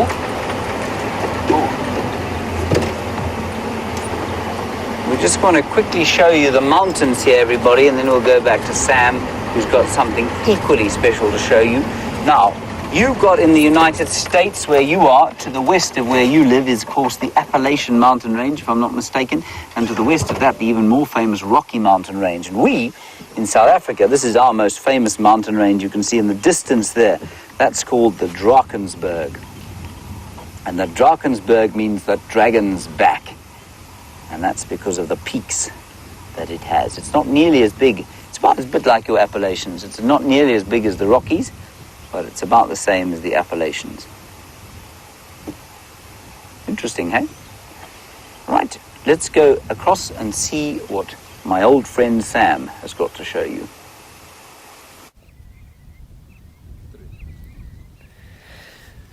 So we have found a community spider nest over here. If you have a look here, you can kind of see, I'm not sure if you would be able to see it from that distance, but there are a number of spiders that are around here. And I'm just looking to see if I can see some more. There should be. I can see a number of different flies in this community spider nest. And you can think how strong these spiders' nests must be with the wind. The wind is blowing quite significantly, and these nests really hold together. They're very, very strong. So it's the only community spider nest, which means it's not just one spider, there's more than one. There's 2, 3, 4, 5, 6, 7. I've already counted 5 of them here, and they're just crawling around the nest. And I've seen, I don't know if you can see it from there, but you can just see them crawling if you look closely. And there's also some dead flies. You can just imagine all sorts of insects fly into this, they get stuck, and then it's a hard time for them in there. But it's an incredible sized nest for spiders. I genuinely enjoy looking at a spider. So we've been looking for all types of spiders this afternoon. Small, big. I don't know if we'll be able to find some more this afternoon. Keep an eye out to see if you see something jumping around. We've been looking for a few of them, so we found one. I know there's another one. Not sure what it's called or if we'll be able to see it, but pay attention, might be there. Sometimes I see it crawling along my car. I just don't know where it comes from, but hopefully we'll see what happens. Alright, let me just get... Okay, let's go find that other spider.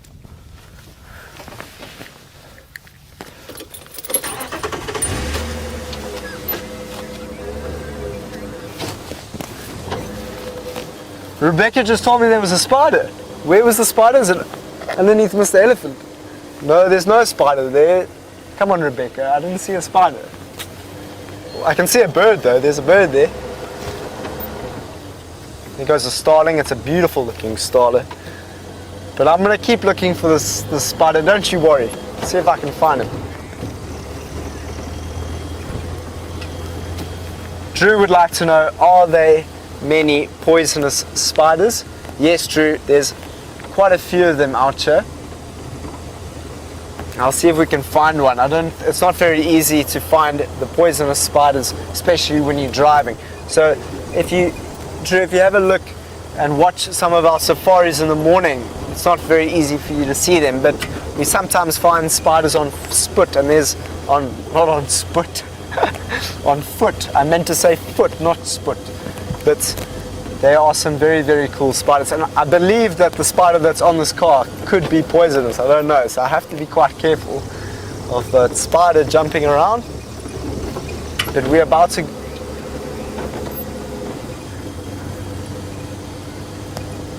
What do you mean? Have you guys seen this spider? You just said it's cute. What? Why am I not involved in the story of the spider? This is not fair. Okay, so we're coming towards the big open areas. The buffaloes that we just saw now, which were the big African buffalo, is now walking through this thicket here to our right. So maybe we'll see them come back out. And we're just going to go look through the plains, which is the open areas here, to see if there might be a cheetah, a lion, a leopard. Oh, there's a big elephant.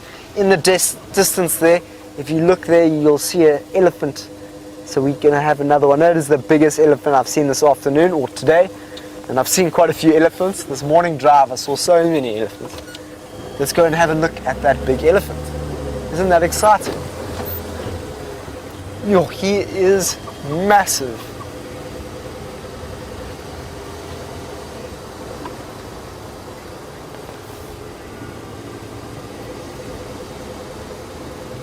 Trinity would, I think I didn't quite understand that question. I think something, what makes it thick? What makes that spider web so, oh, stick.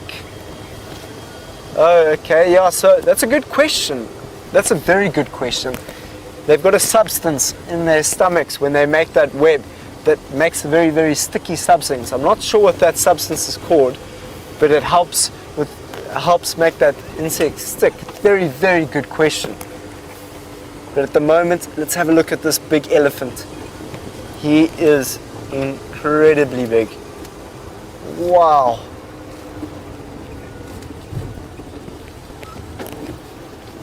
See how comfortable he is with us. I think for the time being, let's just watch him for 2 minutes from this direction, just to show him that we're not giving him a hard time.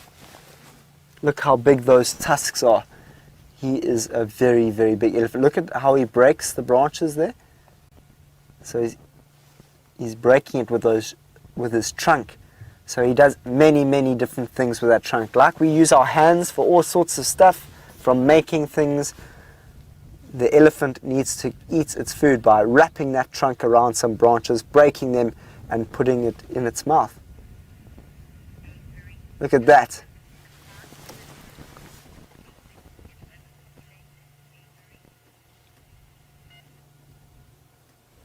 So that's a good question, Avery. I think you asked what would happen to the plants if there were overpopulation of elephants.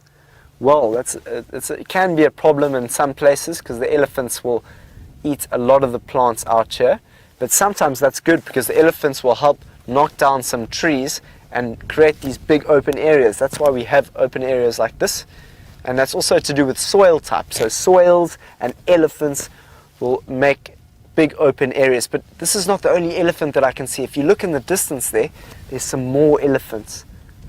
We are very lucky. We've seen a lot of buffaloes and now we're seeing quite a few elephants. So that is what you call a family or a breeding herd of elephants.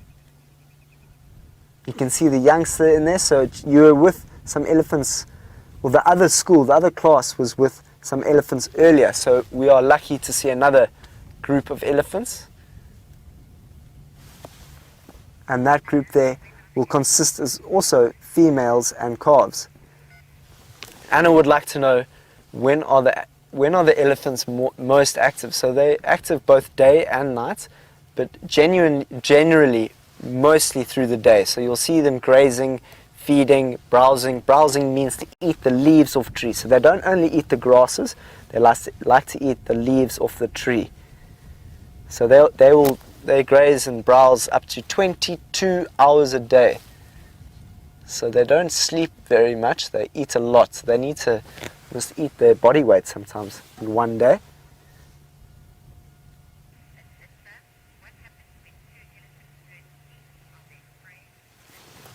Alyssa would like to know what it's like when two elephant breeding herds meet each other. It can be quite a conflict sometimes. Sometimes it's a good social interaction between elephants. Sometimes there's conflict. It depends really on, the dominance of the males, when the males are feeling like they are in an angry place. So if you have a look at this elephant, you can see some liquid coming out of the face there. So if you look just next to the eye there to the left, so that's from a gland, and it secretes some things, and that's when an elephant is in quite an angry, can be angry when he's in this place. It's hormones. It's when his hormones are working, and he can be quite angry. So when bulls are going through this together, they can create quite a lot of conflict, especially when two different family groups are meeting each other. So if you ever see two different families of elephants with two different kind of marks of wetness next to their faces, they might get angry with each other. So one of you are asking, why is there a hole in the elephant's ear?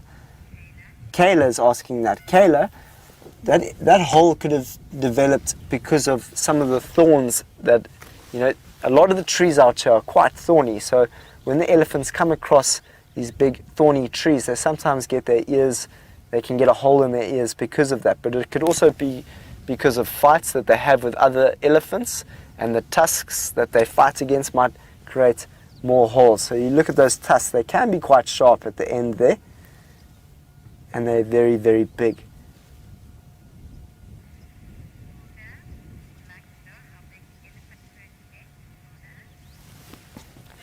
Una would like to know how big an elephant herd can get to. Well, they can get up to 20 to 30. So around 20 to 30 the elephant breeding herds can get. 30 is quite large, but generally they'll be around 20. So that's how big they can get. So the one that we saw in the distance there is probably around 7 or 8. Jesse, that is a fantastic question. You would like to know how they are communicating with each other. Well, they can hear each other at a much lower level than what we can. So they can communicate through sounds that they make, and it's sometimes we can hardly hear it. Much less audible. Audio means that we can't hear it as well. They communicate very, very, very softly, and also they communicate through touch. So sometimes they'll touch each other and just smell each other, and just that's the way in which they'll communicate sometimes. So that's a very good question from you.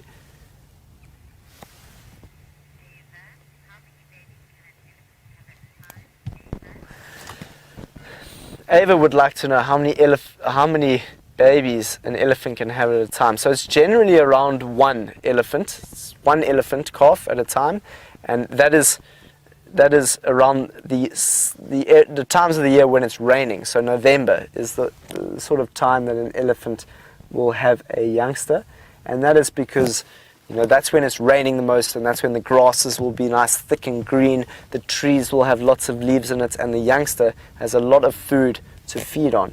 So most of the time, elephants like to have their youngsters around that time of the year, but you will find that they have youngsters at any time of the year.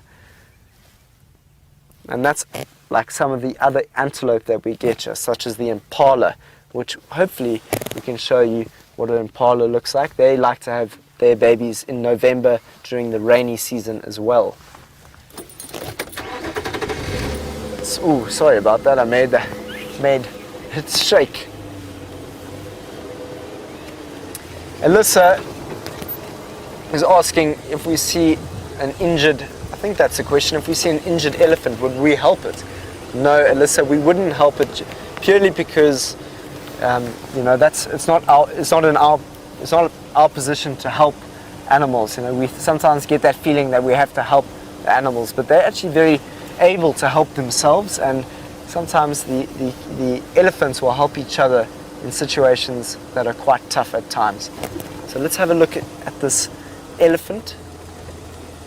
So we just observe the natural world and try to understand as best as we can what it likes to do. That's a beautiful picture. Have a look at that. So I haven't actually introduced the elephant that sits in the front of my car. So while we look at that elephant, we can quickly come back and say hello to Elvis. So hello, this is Elvis over here. And Elvis is the elephant that I like to take around the bush with me. He's a really good friend of mine, and he helps me make decisions. But that elephant coming into the distance there is quite remarkably big. He is huge.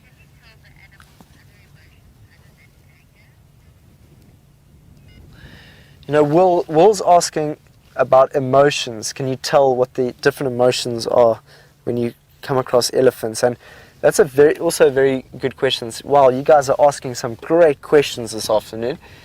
Elephants will display, when we are around them, elephants will give you different types of emotions showing what mood they're in. So when an elephant is angry with us, it'll often shake its ears, shake its trunk, and it's quite uncomfortable with you being around it. So it's very, very important for you to see and notice and empathize. So empathy means to kind of feel the emotions of another being, feel what might another animal be experiencing. So when we look at the elephant and we see it getting angry, or something like that, then we must try and be more aware of ourselves out here in the bush if we are walking.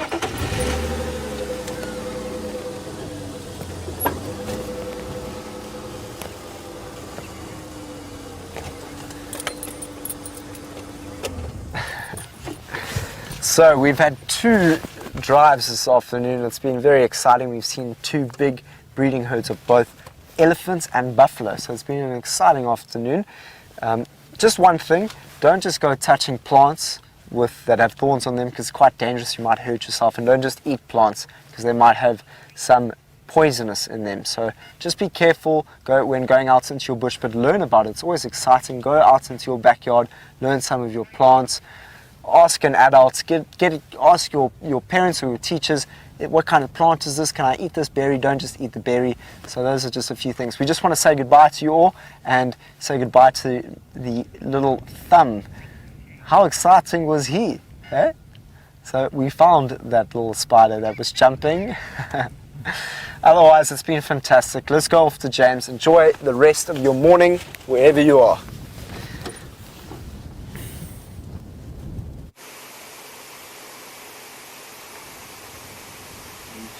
Parking here in a clearing, watching some very interesting impala interactions. And the males are still fighting with each other. You can see there they're still very unhappy with each other.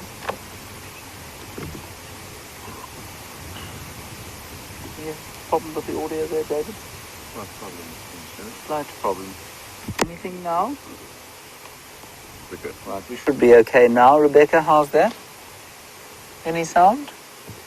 Oh, good. What a relief. Everybody, I shall beat David with a thorny stick as soon as we're next offline. Right, so those impala have now disappeared. They were having a bit of a rut around the place, and I think they're wasting their time. I'm pretty sure the mating has probably been and gone now. But there are some little dwarf mongoose up ahead. There's a dam where I think there might be some elephants having a drink. So it's all just a rather peaceful afternoon going on here now. Let's go around the corner and have a look-see.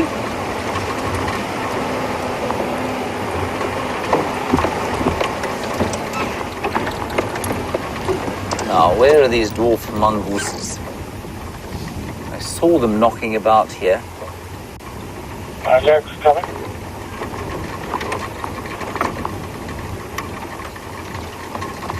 Seem to have absconded, but what I do want to show you while I look for them, if you look at that bird there, that, everybody, is the greater blue-eared glossy starling, so identified from its very close relative, the Cape glossy starling, by its call. And if you listen very carefully, you can hear them calling again.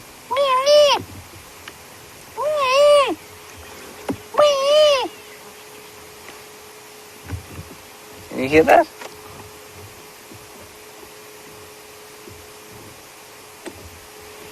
I don't think the final control can hear, but you can maybe hear. Can you hear that? Yeah, absolutely. Yeah, you can hear them.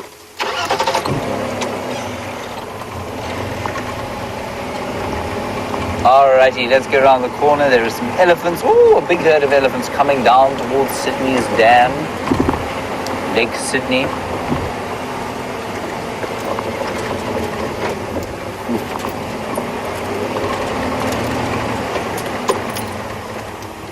There we are.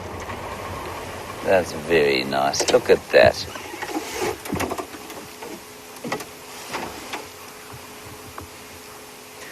Now, Dean and Nelspruit, you've heard that elephants have... You asked a question earlier about elephants' 3 eyelids.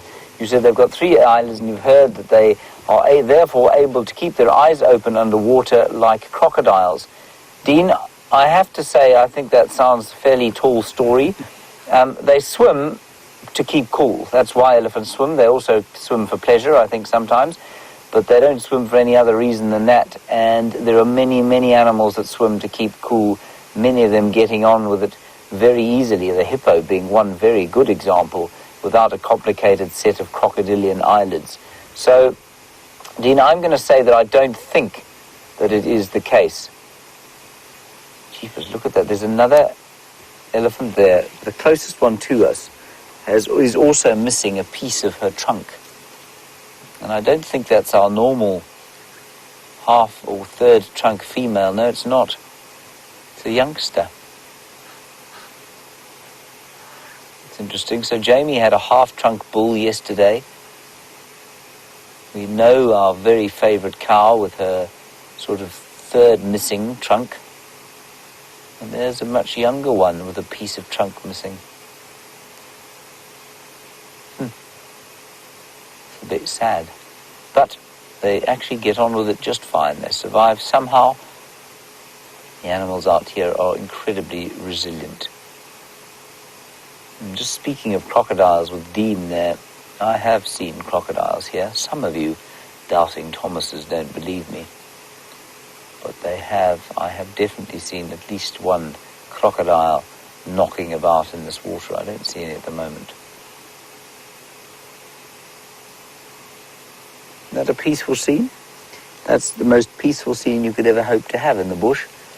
Elephants at sunset at a waterhole.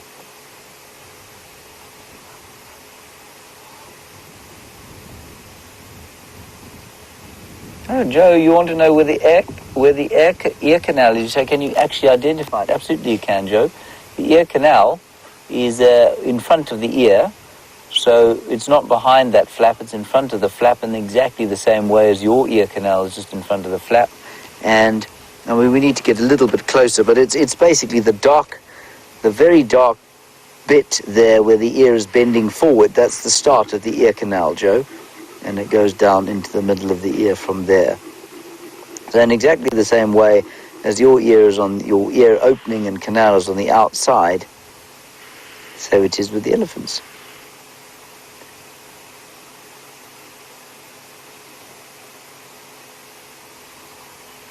And they look very much at peace. One or two bulls at the back giving each other a few words, but the rest of them just having their evening snifter as they watch the sun descend down to the west. Of course, in England, it's only tea time now. It's not really snifter time at all. But the sun here is starting to go down. That's David artistically panning and tilting towards the sun in one fluid, smooth motion. Very nice, David. There we go. Oh, wow. It's still about 30 minutes from going down, but there's just below it, there's an impala, one of the ridiculous group of males to the right of that. He's the antelope. Keep going. A bit more. There he is. And he's just going, holding his tail out and showing how very big and tough he is. It's the most incongruous sound for an animal like that to make. I'm always astounded by it. You can hear possibly a few of them behind. Oh, perfectly sort of whale-like spray from the elephants there. It's just too lovely.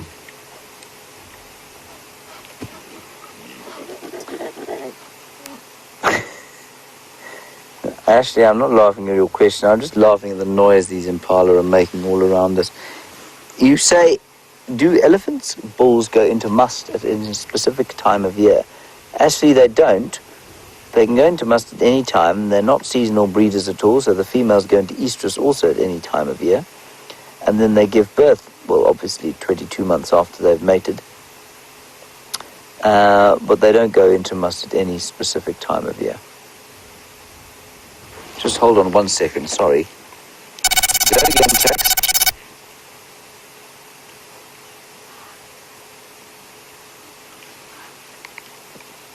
There's a lion, everybody. There's a lion, everyone.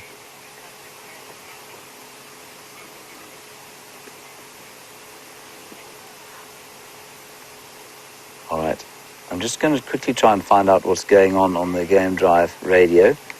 Let's head across to Stam while I do that.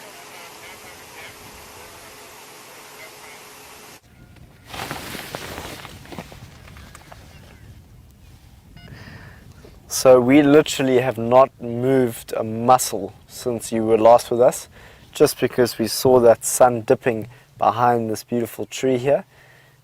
And we have another group of elephants that are heading this way, so we've got some time to wait, but have a look and let's just spend some time with the sun as it sets. It's another incredible day in the bush. There's an elephant that's just walking away from us now. It's the same elephant.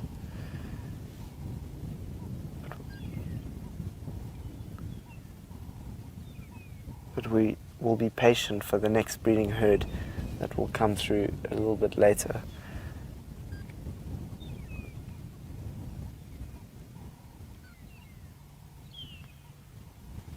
What a beautiful shot by Brian Jabir, who's on camera this afternoon. And if you look out into the distance there are some more elephants that are here on Cheetah Plains this afternoon. And I truly love the plains. Every time I come here, there is something different.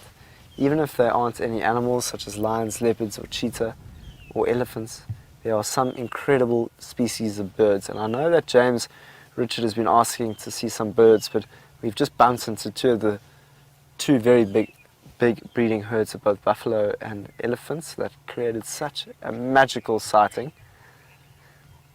So what we're going to do now is see if we can not only look for some birds as that elephant is leaving us, but we're also going to see if we can find Inkanyeni. And in the time being, James is with another elephant, so let's go and see how James is doing the Impala Rutter. I'm afraid those elephants, everybody, are not elephants. The lions are not on Djuma, they're on Torchwood, no, on Buffelshoek. So we can't go there. I misheard Tax. I thought he was calling me. He was actually calling Lex. So the elephants are still here, having their drink, tossing water up in an artistic fashion into the setting sun, which is great fun for them. And this is quite a big herd. Let's count them. That sort of half-trunk elephant has got a very, very young calf with her, and he was just playing around when you left. And she's young, she's tiny. She's no more than sort of, I don't think she can be more than 13 or 14 years old, which is very young.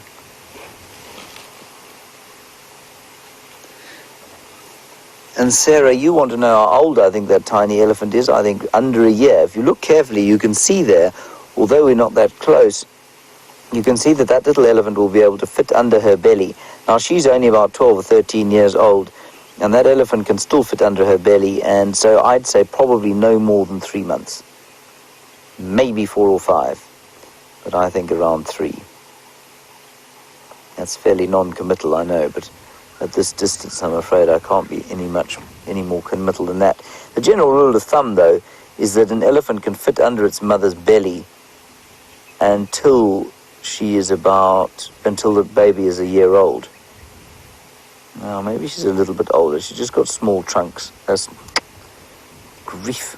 She's got small tusks. But she might be a little bit older than that. And she's certainly still a teenager. It's perfectly normal. But I just think it's interesting that she's, A, lost her trunk, and B, still very successfully, obviously, raising a little calf. The much, much older cow now moving off towards the back of the herd. Very old. You see its long, thin tusks moving slowly. Yes, that's Grandma. I'm sure she's the matriarch of this herd. Look at her moving towards those bulls that are having a little bit of a fight. Look at this.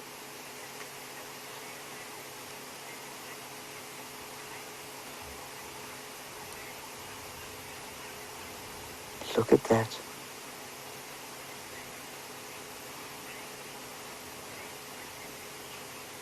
So, James Richards and Muji, you have confirmed what Dee suspected and I had never heard of. An elephant does indeed have a third eyelid, which is very similar, as Dean said, to the nictitating membrane of a crocodile.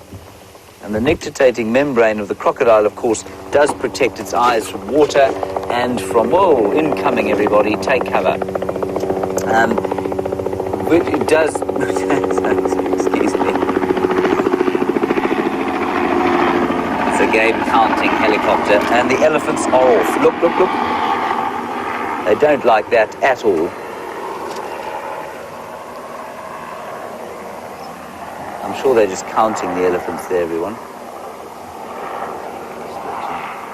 13 of them. Well done, Dave. In fact, they're not counting. It's probably going off to a camp somewhere. Nice to arrive in your own private helicopter. Not so nice if you happen to be the elephants. Oh, well, let's put paid to that sighting. That was fun. Right. So, it does have an eyelid, and it protected against, apparently, when they're feeding and dust bathing. That's a very important one, obviously. We often see them throwing dust at their eyes, and I've often thought to myself, surely that must get in the eye and must be very sore. So, Dean, thank you very much. You've taught me something brand new today, as you have James, Richard and Muji. This, of course, is the wonder of doing this job. You teach me as much as I teach you.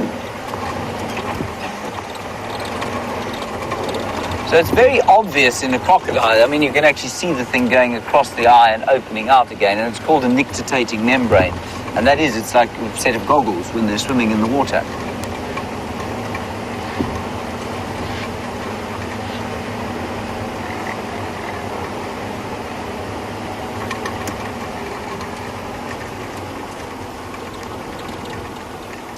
Look how close we are to these impalas. Shining very pretty chestnut in the sun. Jack, you worried about how those elephants have lost their trunks and how that one specifically? I don't know, Jack. It could be anything from a crocodile when it was little, drinking in the water, crocodile grabbing it. It could be a hyena or a lion that grabbed it when it was very little. It could also be a snare. And I mean, there is a poaching issue in this area, and there are many, many very, very poor people living on the sides of the reserve. And sometimes they do put up snares to catch things like these impala in order to feed their families. And sometimes the unintended consequence of that is an elephant that will get a wire snare caught around its trunk. It is possible that that's what it is.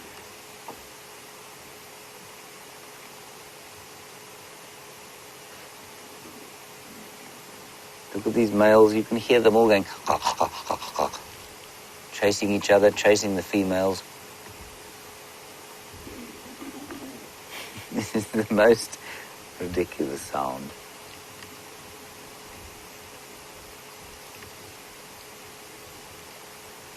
Amazing.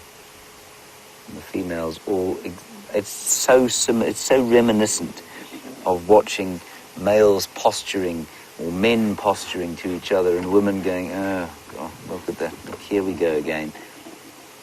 And they just get on feeding or having a drink or whatever it is that they're doing. While the males, oh, look at that. Dressage impala.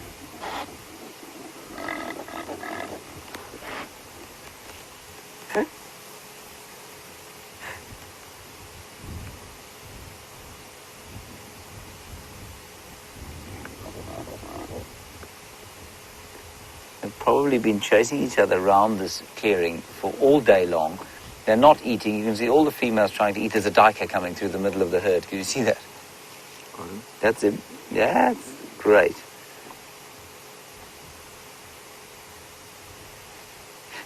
I'm not going to hang around here. And all the impala females walking over to watch the duiker. The duiker is now making off at great speed. It's fascinating. It's almost like they don't know what she was. So these males, of course, not concentrating on anything other than each other and on herding females. The females are eating, and you can see very easily how the males must be losing condition. They're certainly not eating. You know, just the easiest possible target for something like a leopard.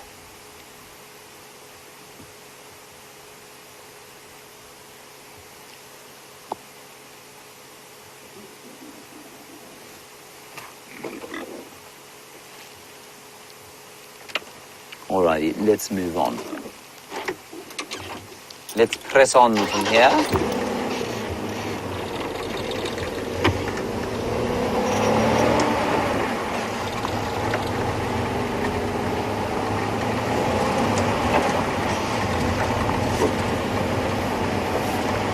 I think our plan from here will be to go all towards the... What was that? Sorry, you're going to have to... Bad signal. Bad signal.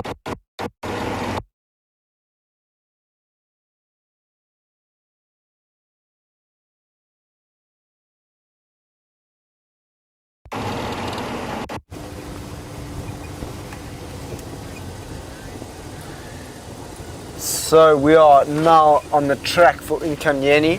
This is where her territory is. She has a female, she is a female leopard. Sorry about the signal loss from James. He's going through quite a thick area, but just while we're here, have a look at the sun through the trees there. Isn't that beautiful? We've just seen one sunset view. I just thought, you know what, that looks so beautiful with those clouds in the distance as well. So it's just fantastic. And while we have a look at that, I'm also just looking around to see if Nkanyeni's tracks are anywhere. Let me just switch off the vehicle. The sound can be quite loud sometimes.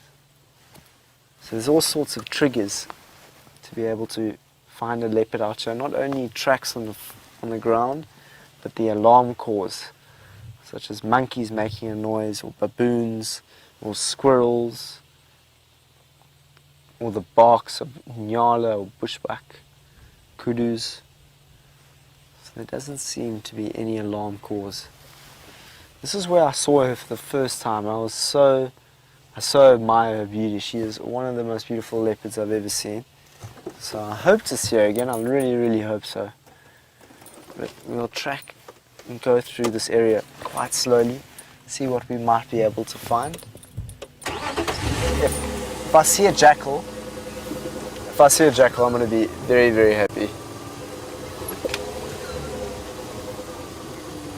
Ashley is talking about vitamins and the sun, and how the sun gives us vitamin D. Ashley, you're asking if elephants, or not elephants, just animals in general, will get vitamin D from the sun.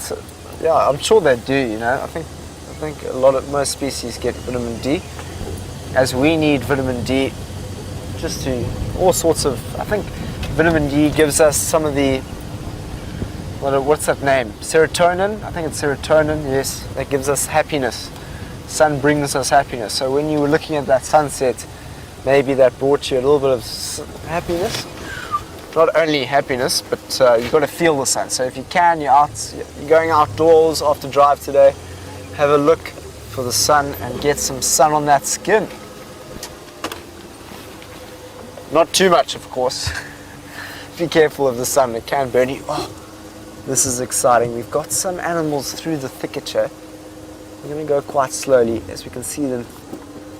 There we go. I'm just going to do that with that sun in the background there. And Brian can see what we can see. So those are some more plains game. Wildebeest. Isn't that awesome? There's two youngsters there with a wildebeest. This is quite a big herd of wildebeest. You don't often see so many. So now that we've seen them, we don't need to hide from them. They're not that nervous of our vehicles. So we can just go and view them now. I just thought it would be quite cool to see them through that thicket with the sun going down in the background. Very, very beautiful. So we've seen, oh no ways, this is exciting, guys. Not only do we have wildebeest, but we've got something quite similar. It likes to move around with wildebeest. What do you think likes to graze with the wildebeest? It's quite interesting colors, black and white. You guessed it, the zebra. So we've got a dazzle of zebra, quite a few of them, just next to the wildebeest. I'm going to go in very, very slowly here. Oh, there's a young fowl there.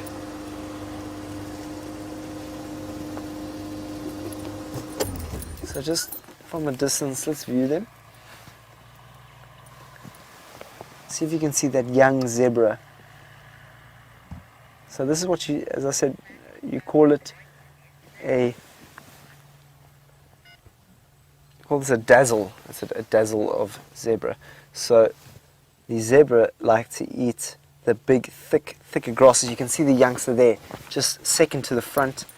I'm going to get in a position where you can see it. It really looks so cute.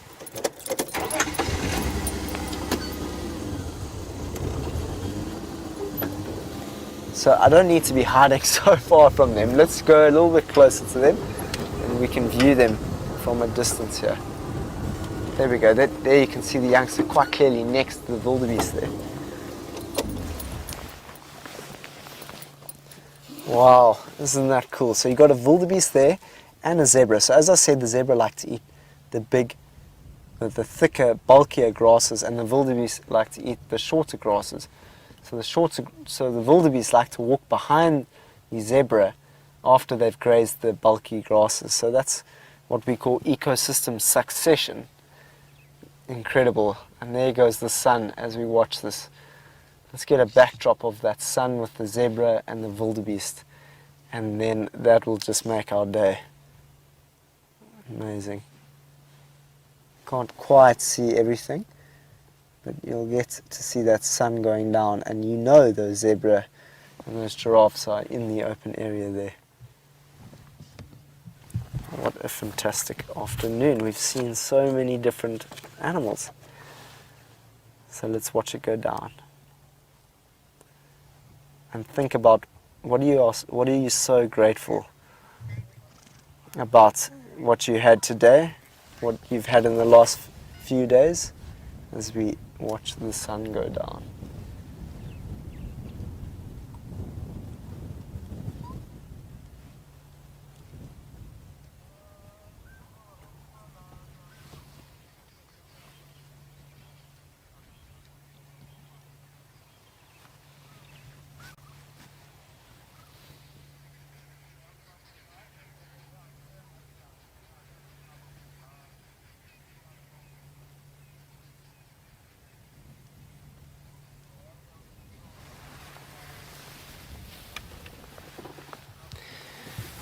What a magical sunset that was. Out on Cheetah Plains, those clouds just create such a dramatic scene out here on the plains with those trees in the background. Fantastic sunset. Let's go and have a little bit more of a look at what we had there.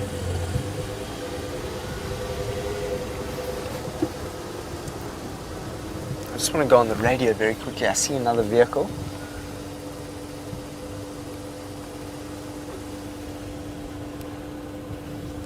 Station on Cheetah Plains. Do you copy? Come in for Sam.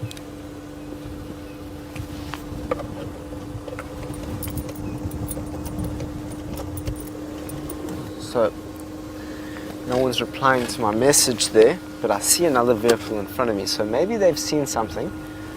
Quite interested to see what they might have seen. Just go slowly. Excuse me for a second while I go a little bit closer. I know you can't get a good shot of them at the moment, Brian. But I'll just go around and maybe view what this other vehicle might be seeing as we come around this corner. So we're coming back to the zebra and those wildebeest. Excuse this for a second. And there. So I'm just having a look to see what might have been seen down here. Could very well be something sitting there. Can't see anything. Can you, Brian?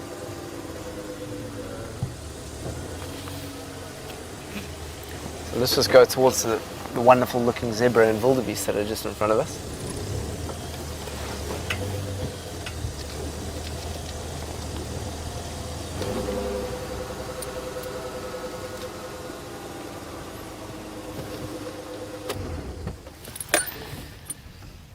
There they are, sitting up in front of us. So these animals like the open areas, especially at night time. So at night time you'll often find the zebra and the wildebeest and the giraffe come to these big open areas, and by doing that they are putting themselves in a position where they'll most likely be able to see a predator. So if they were in those thick bushes around them in the distance there, they wouldn't be able to see the predator such as the lion and the leopard as well. So here they have the opportunity to look in all the different directions. Have a look at that one. That one ran after the youngster there. Look like they're having a little bit of play.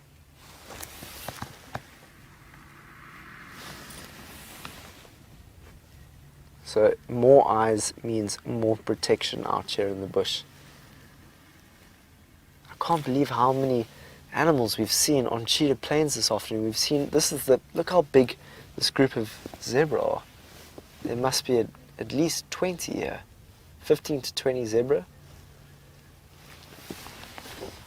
We're just getting another vehicle that's going to come by. I just want to ask him what he might have seen. While I asked him, let's go see how James is doing on the other side of the reserve.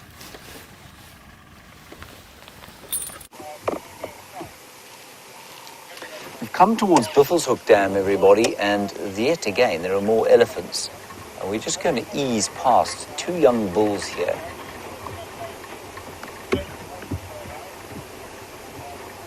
There's one. Just a little bit nervous of us, and I know that Sam was around here with Dave and this morning, and there were some fairly upset elephants. Let's just ease our way past here and try not to start the engine.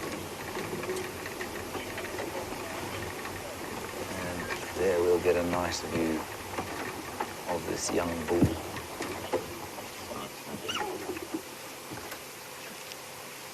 He's definitely watching us. Ooh, he's being very strong by breaking this tree. He'll push over much bigger trees in his life.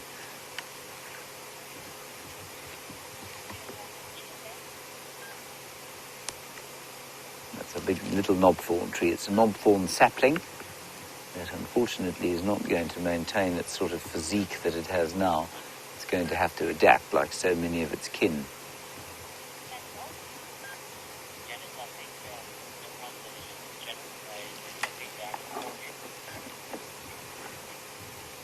Isn't that nice? Slightly squaff teeth there. In line for some orthodontics there, Dave. Rejected his knobthorn, moving on to another knobthorn. Now, of course, those trees will be talking to each other, outlandish as that sounds. They will be exuding pheromones, shouting danger, danger, danger in much the same way that an impala does. And so the elephant will not be able to eat all of the trees in that one area.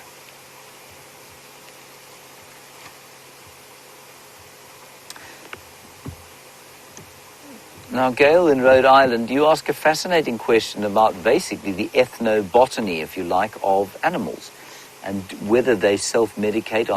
Do they know about plants that can help them, and would they use those certain plants even if they knew it might make them sick, for example, they might make them throw up? Well, the first thing to know about a hindgut fermenting animal like this is that they really do struggle to throw up. In fact, I don't think that they can.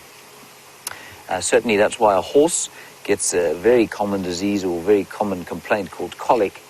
It's because they are unable to vomit. So I don't think that animals that are not ruminants are actually able to vomit at all. But, I mean herbivores, not all animals. But that said, Gail, I think that there are definitely indications that elephants specifically are able to self-medicate. Oh, isn't that a wonderful shot? Self-medicate using a variety of trees that I think, quite possibly, and this is totally unproven, this is purely my conjecture. Look at this.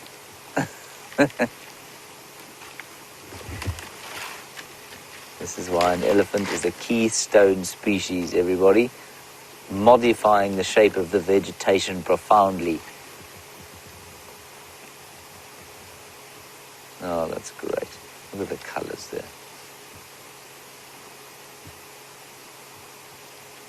So, Gail, I think elephants know how to self-medicate. I think they get taught by the matriarch, and the older elephants within the herd, and they then pass that information on, obviously, to younger generations.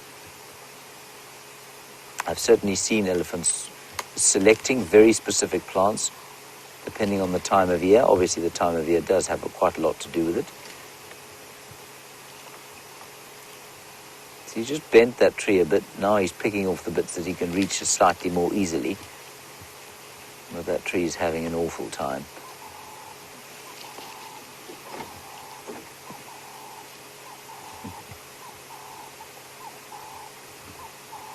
It's fantastic. I can hear the rest of the herd sort of off to the western side.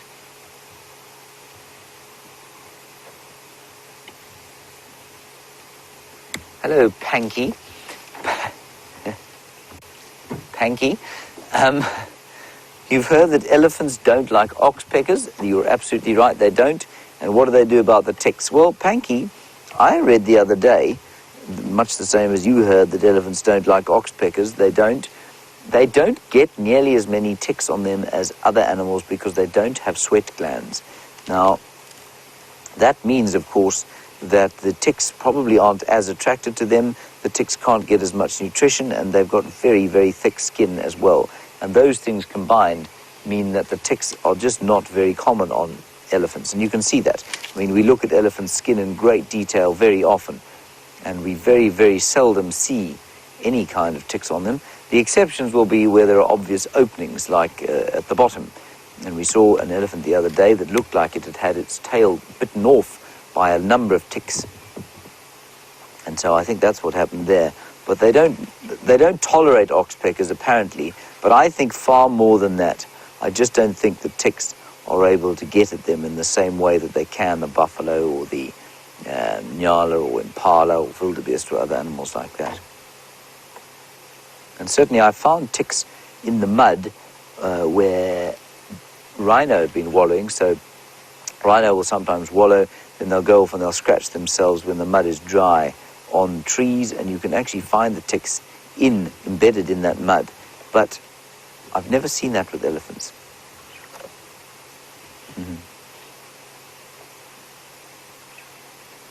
I don't know if you were with us for the school drive, but I described how the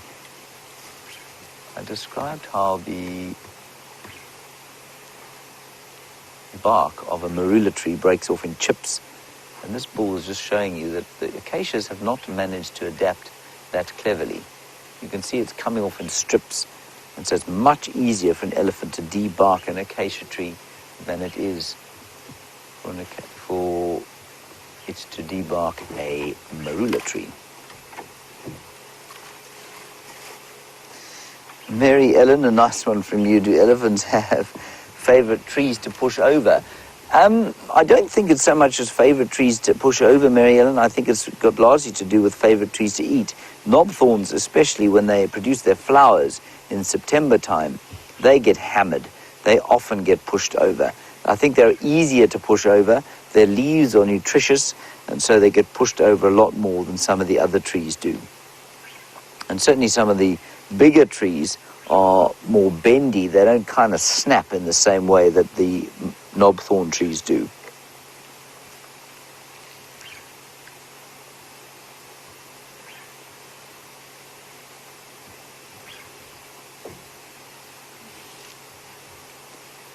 Darlene, you want to know about the smell of elephants, and of course one of the most important senses we have out here is our smell, and one of the most wonderful things about living in an area like this is the different kinds of fresh, clean smells that you get. And Darlene, an elephant definitely has a smell. You can smell them when you're in the middle of a herd. They smell sort of, I mean, you all know what horses smell like, so they smell a little bit like that. Slightly sweeter than that, though, if you know what I mean. So it's a slightly sweeter sort of leathery smell. It's like a really, really weak version of that urine that drips out of a musk bull. But they do have a smell. It's a subtle, leathery kind of elephantine smell. And there's that eye. There, you saw the third membrane. Did you see that? Watch. Watch him blink. Dean, watch. I hope you're watching still. You've taught me something so special today. I don't know if you saw that, everybody, but that third membrane came moving across the eye, the third eyelid. Oh, come on, do it again for us. Oh, that's so great to have seen. I don't know if you saw that, everyone, but that was really special for me. It's not the most earth-shattering discovery in the world, of course, but I find it fascinating. That's brilliant. I can't believe I've never noticed that before. Thank you, Dean, and thank you, James Richard, of course, as well, and Muj. Brilliant stuff. All right, let's head on to the waterhole. We're just down there.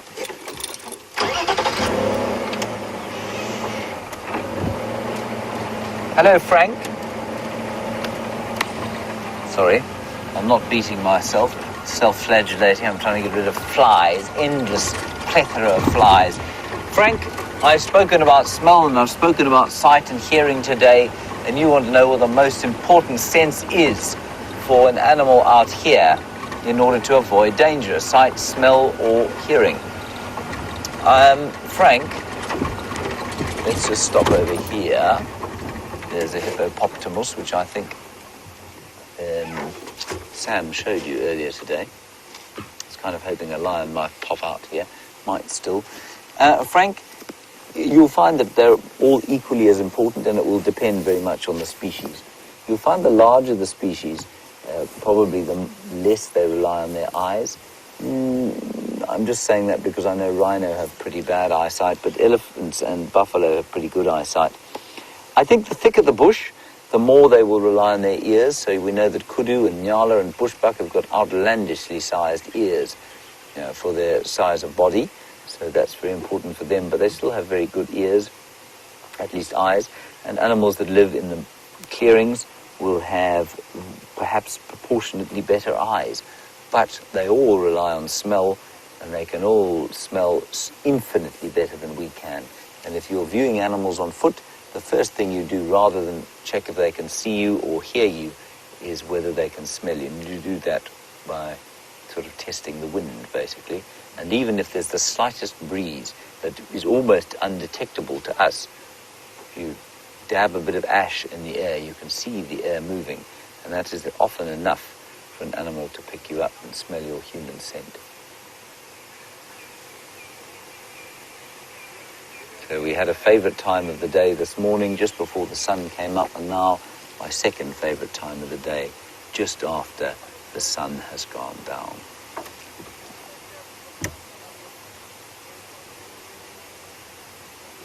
And the sound of that chopper going again, I'm not sure what it's doing.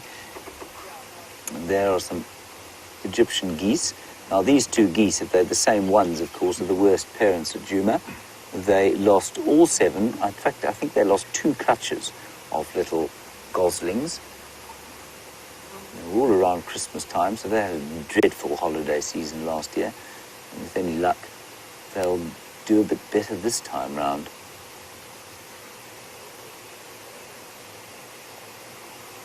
Right, well, Taxon has just arrived here. I'm sure he and his guests are going to have a little sundowner.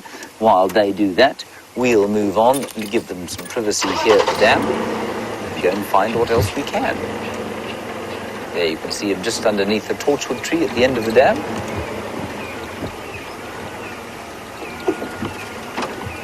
Hello, Lee Pad. Met you here the other day. Thank you for your question. Glad you're still watching. You want to know why we don't ever see crocodiles here? We do, you know. There have been crocodiles in this very dam. There were crocodiles in Buffelshoek Dam, I promise. Not Buffelshoek Dam, Sydney's dam, I promise. I saw a couple there. And you will find from time to time they come through here. But they won't be resident because this isn't a sort of great flowing river, which of course is where most crocodiles will live. So there are many in the Sand River, many in the Sabi River, just to the south of that. But this is not ideal habitat. That was a very, very cross Natal frame. Just settled in the tree, and then we came past, and now we've really made it angry. So Leapad, yes, you do get crocodiles here, just not that many.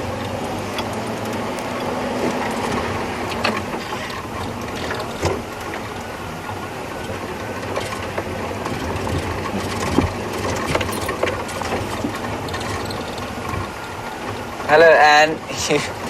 You said that I say water hole and Sam says watering hole, and is there a difference? No, there's no difference at all, Anne. It's exactly the same thing. And we use the term dam, we use the term pan. Those are different things. A dam obviously is a man-made water hole, and we use the term lake when I'm being facetious about the tiny puddles that we term water holes.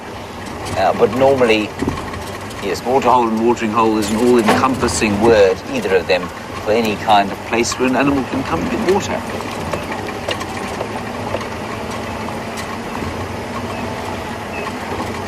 We'll head round the corner here and see if we can't pick up some tracks of lions, otherwise the night creatures. Let me turn on some lighting here. There we go. Oh, watch out, David. Branch, flies, so many dangers out here. The sun has now set, and it's incredible this time of the year how fast the temperature begins to drop.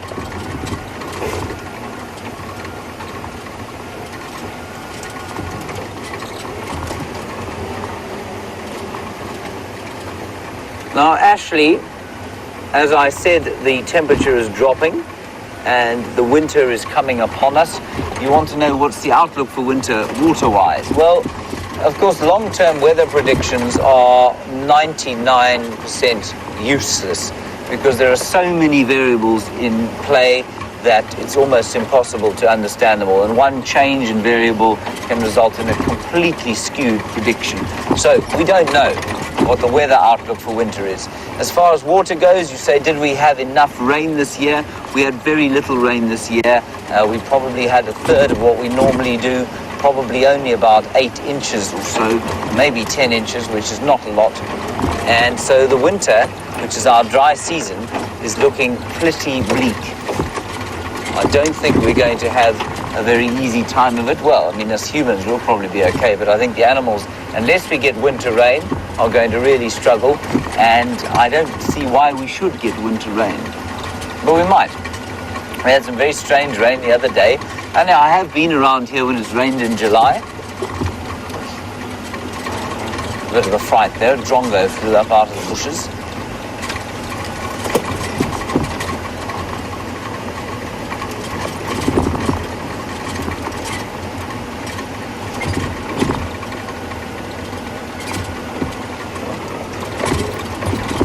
What a nice question from John. Hello, John. John, you say, why is it that all the largest animals in the world are grazers and browsers? John, I think it's simply a function of the fact that there's much more for them to eat. In order to maintain, so the biggest carnivores that ever lived, I think, were the saber-toothed cat, well, other than the tyrannosaurs and the dinosaurs, but the biggest carnivorous mammals that lived were the saber-toothed cats. And I think you'll find that they probably were about twice the size of a modern-day tiger. So that's probably close to 700 kilograms for a really big one. And that in pounds is about 2,000 pounds. But what you do find is that at the same time that they were around, there were a lot more, even bigger, sort of large-scale herbivores, different kinds of rhinos, the mammoths we know. There were lots of mammoths. So there were much bigger herbivores for them to eat. They've all gone extinct now. And as the size of the herbivores has gone down, so the size of the carnivores has gone down. Now, I think it's simply a function of the fact that there is much more out here to feed a very large herbivore than there would be a large carnivore. If there was a very large carnivore, say still the size of a saber-toothed cat now, it would have to eat everything out here. And so it would very quickly die out because there simply wouldn't be enough for it to eat. And so it's just like a sort of predator-prey balance and relationship where the number of prey determine the number of predators, and so I think you'll find that the size of the prey determines the size of the predators. Does that make sense, Don?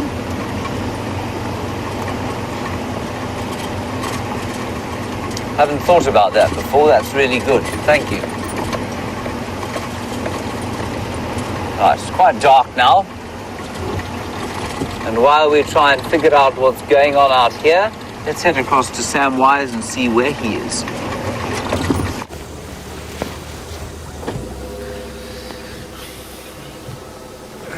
Welcome back. Hope James was fun and entertaining. We really wanted to see a jackal this afternoon. Didn't quite see it. I told Brian if we saw a jackal, I would dance in front of the vehicle, do handstands, and go a little bit crazy. But we didn't manage to find one today. So I'm quite glad and also not glad, because I really want to see a jackal. So I don't know how I'm feeling right now. But anyway, we'll see a jackal one day. But we're leaving Cheetah Plains. And you know, I say it again, Cheetah Plains is an amazing place to come to. It's the open areas. We had elephants, we had zebra, we had wildebeest in their great numbers, and watching them grazing, their ecology a bit more. It's fascinating to learn a little bit more about another piece of land. It's just a little bit different and tells a bit of a different story than the one that we are seeing. So we are leaving in 8 minutes. Well, it'll take us 5 minutes to leave Cheetah Plains, and then we're off to Djuma, where we would like to do a star talk this evening. Maybe have a look at some of those stars that are coming out. Potentially Orion.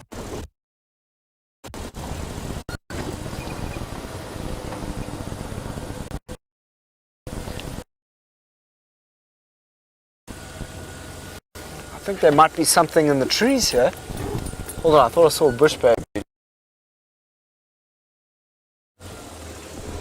So it was in this tree. Let's have a look. Oh, I think he might have just jumped out. I'd love to see a bush baby. I know that we've seen quite a few lately, and since being with that bush baby, maybe I should show you quickly after I let this vehicle come past, because I'm blocking up the way here. So let's just help other people. Ooh, sorry, I'm full. There we go. There we go, more. Hello, how are you? How are you? Good. How's it? Oh, but we saw some incredible footage of zebra and wildebeest and big herds of elephants that are on the plains. Yes, so it was really nice. I was trying to contact on channel 3. Can I just see for a second if you can... You can try, press the button. Can I say something? Working. Good afternoon, Sessions. This is Sam from Vuyatela. Do you copy? Yeah, he's working. Okay, just while we're doing this and we try and organize some of the radio stations here in Cheetah Plains, let's go and see how James is doing on the other property. There's some zebra up ahead, everybody. We're not going to see them very well in the dark, but we'll have a quick look. It's not quite dark yet, so we can look. I'm just going to turn the light off because I don't want to blind them. Now, you're a predator. You're a lion. Pretend. I know you're not really a lion, but you pretend lion. Look at the way the stripes move through the bush now in this dim light. And see how even with the level of detail that we are able to see, it's quite difficult, I find, to pick a direction as to where those zebra are going. And I think if you're moving very quickly in this light and you don't see in the same detail that we do, even if you do see in better colors, at least in greater contrast, like the predators do, I think this is really quite difficult to see. So that's why I don't think we just don't see that many zebra kills here.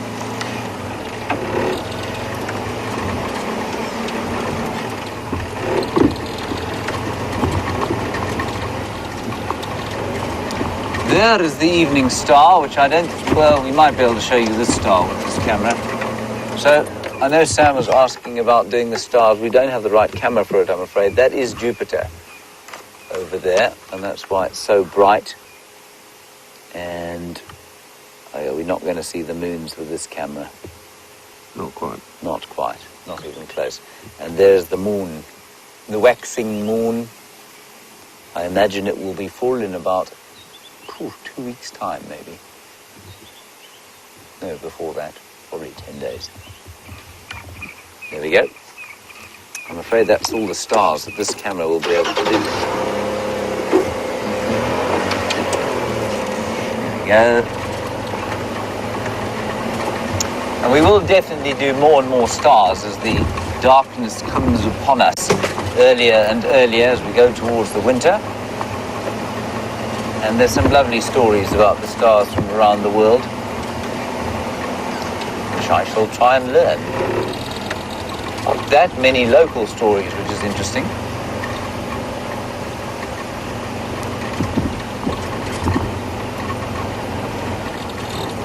Zoe, what a lovely question from you. We were talking about trying to get away from predators and which senses are the most important.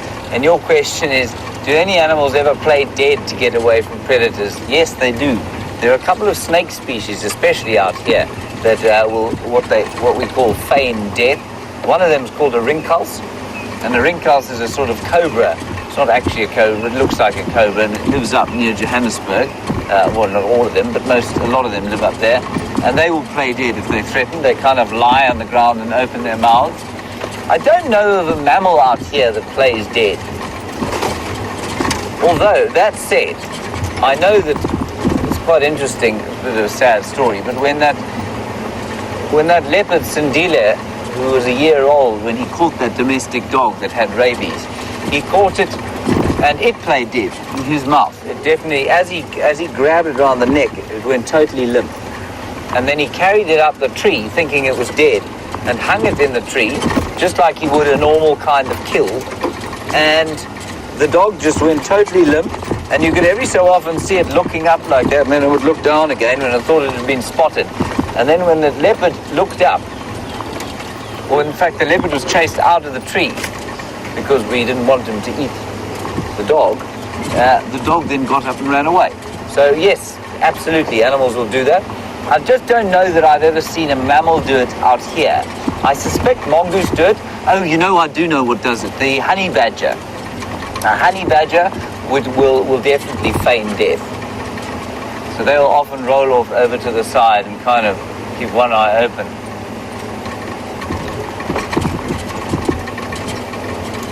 Have you ever feigned death, David, to get away from a predator? Can't say I have. No, I haven't either. We'll get one last look at the dying embers of the day as we go towards Drakensberger Road. It's not too far from here.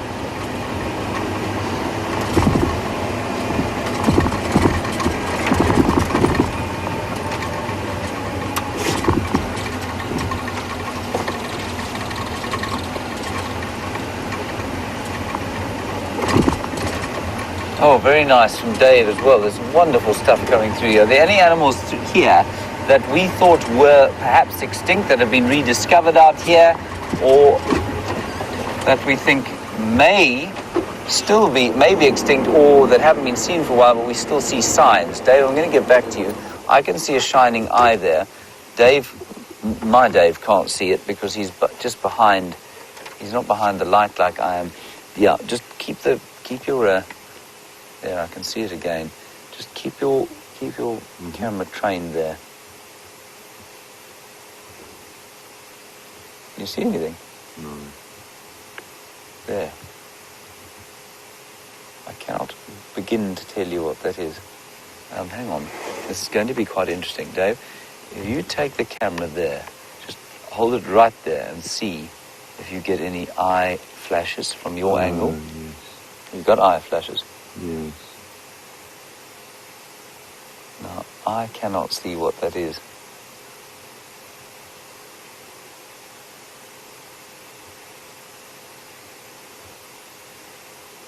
Louise thinks it's a bird. It may well be a nightjar, Louise. Oh, it's not a bird.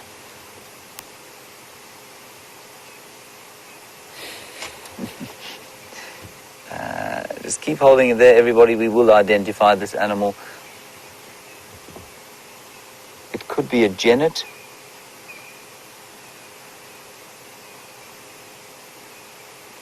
I can see its eyes shining, but I can't see what it is.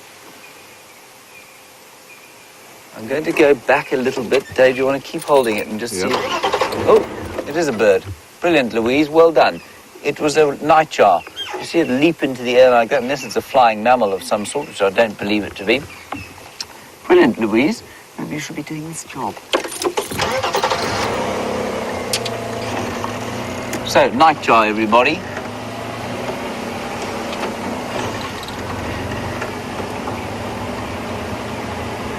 Now, Dave, no. The short answer to your question is no.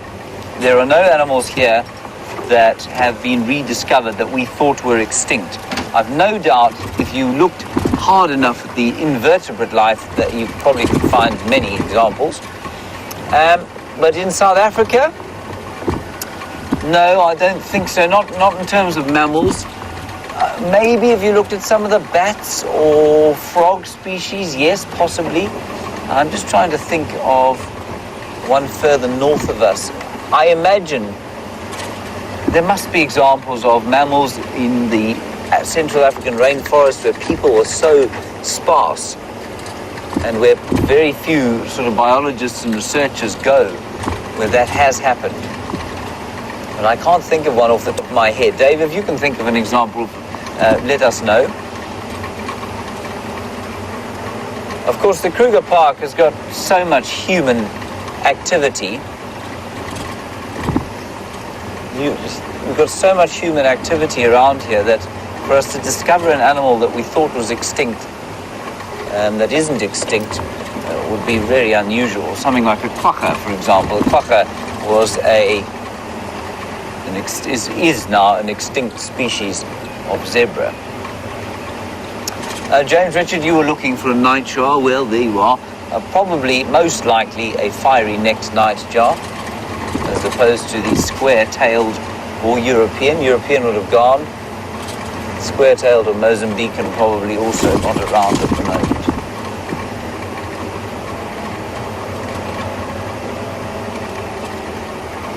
Right, not a lot going on here mammal-wise, but we might be lucky with a couple of bush babies. They do tend to like the silver cluster leaf trees at the moment. Must be some kind of gum in them. And you know that tree that I climbed today, the marilla tree, was covered in gum. Covered. I've got very sticky hands. There's some water butt which we're not going to shine a light on. Looking a little bit startled in this direction. Maybe there's a predator of some sort here. No predator there, Dave. I don't remember what a predator looks like.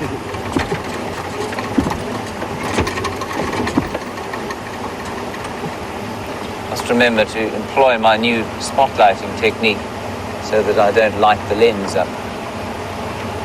There we go. See how sedate it is. I'm like a lighthouse. That's probably why we don't see anything.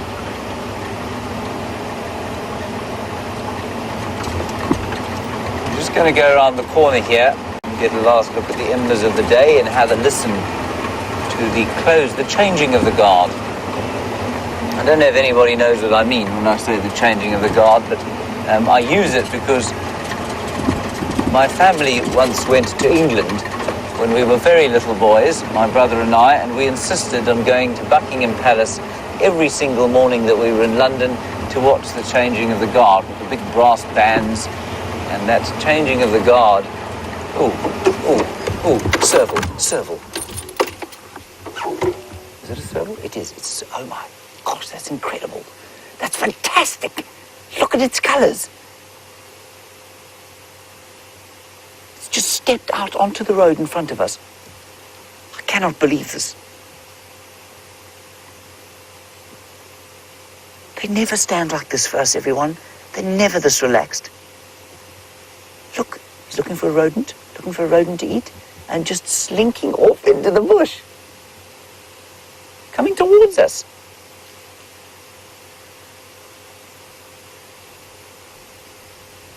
This makes up for all my lack of success today and on any other day. Ha ha.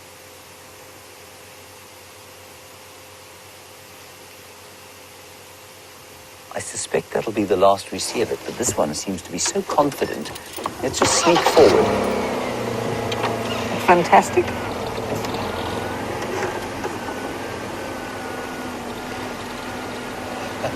That's so awesome.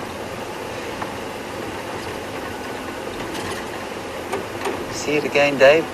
It'll be hunting through these little clearings, everybody, for gerbils, maybe birds sleeping on the ground. Here's where it crossed in. I think these things are a lot more common than we think they are. I think we just don't see them. They're pretty secretive.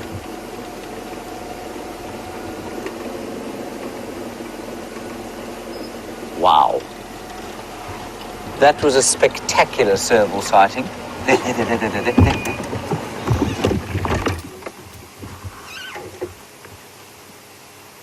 You're never going to see another picture of a serval like this, everyone. This is unbelievable. It's completely relaxed. It's totally unreactive to us.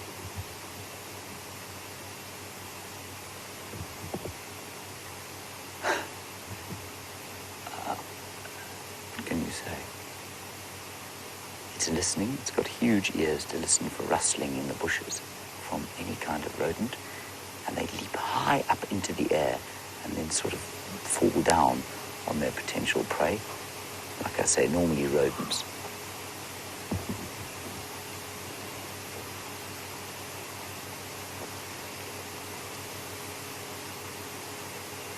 So in terms of size, I mean, I suppose you can't really tell the size of it. It's like an enormous house cat. It weighs probably about 13 or kilograms, maybe a bit less, 10 kilograms, 10 or 11 kilos, just over 20 pounds. Quite tall, so probably about, I don't know, about 1.5 feet, 2 feet, no, 2 feet at the shoulder.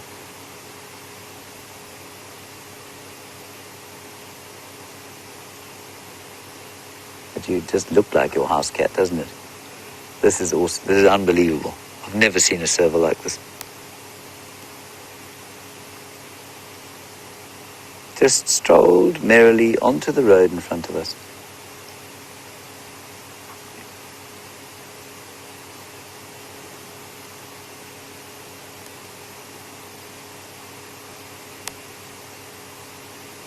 I wish you could really see its colours. I don't think this... Well, I suppose the camera's sort of doing it justice, but it's golden. It's a golden colour, like a leopard is a golden colour.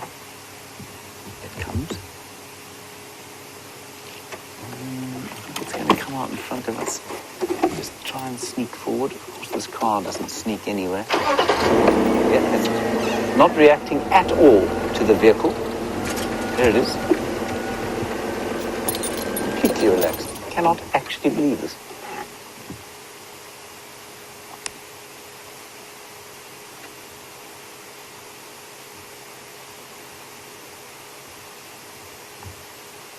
How cool is that?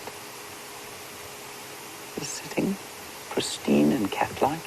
Sits very neatly, just like a house cat does. They will apparently tame quite nicely if you get one as a kitten. You know, if you get an orphaned serval.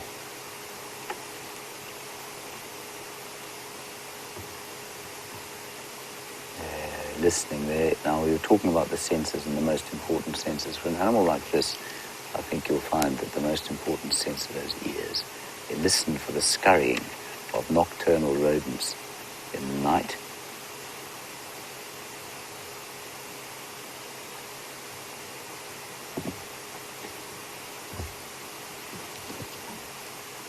And so you said it looks like a cross between a leopard and a caracal. It does a bit, doesn't it? But it's interesting how that striped and spotted pattern has evolved in lots of different animals from different kind of, different genera, if you like. The different genus from the leopard is Panthera, this one is Felis. So this thing looks like your house cat because it is much more like your house cat than a leopard is. It's the same genus as a caracal. It's a bit smaller than a caracal. Caracal's much more thickly set.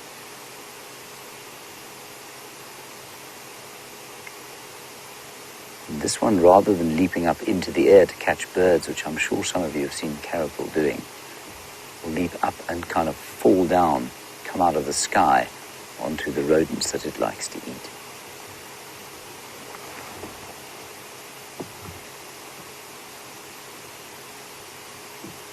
Heidi, I think it's an impression you're getting. I'm not sure that that's true. You say that the head is so small compared to the body.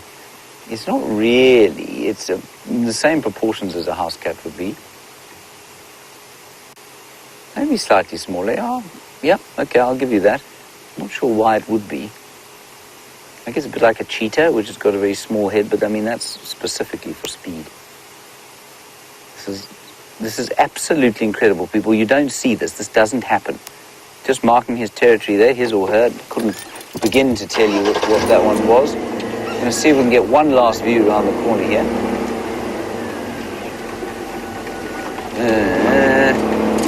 No, that's it. Oh, no, it's gone. Ha! Isn't that unbelievable? Well, Rebecca reckons he's looped back.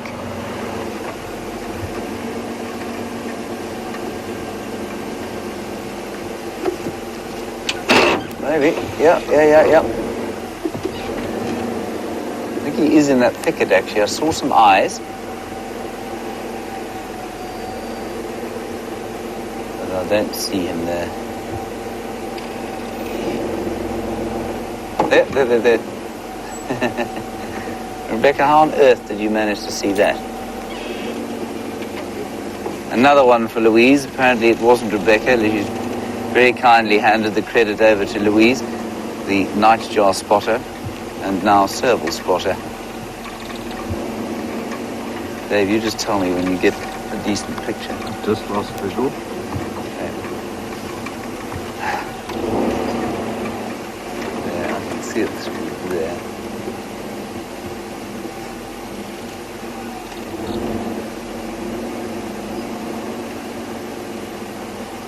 You see it? No. I think he's in these thickets. There he is. Oh, sorry everybody, I'm not looking behind us.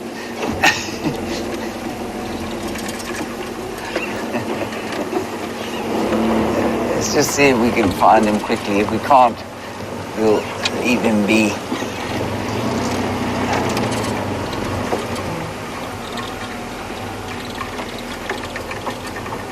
Much better going forward, David. No, I think he's gone, everyone. There he is. He's even closer than he was before. Can you believe this? I'm absolutely gobsmacked by this.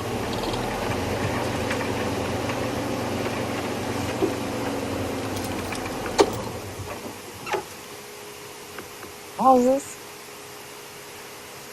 This is very awesome.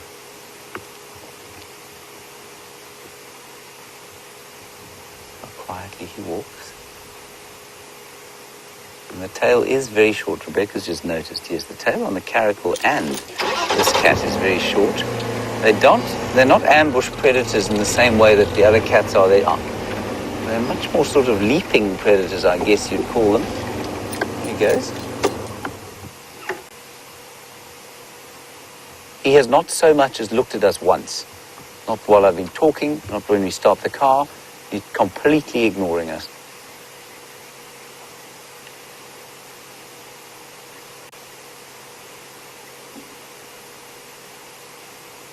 So we are going to, chaps, we're just going to keep watching this. So, I mean, if you're expecting the show to close, we're going to keep watching until the serval disappears. This is just too special not to watch for as long as we possibly can, especially on a warm evening like this. There he goes. See if he turns back again. I'm saying he. Oh, it could be a she. No idea. Still got him, Dave. He's good. Just making him off.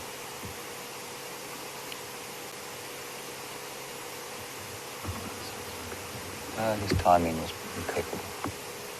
Yep, there he is.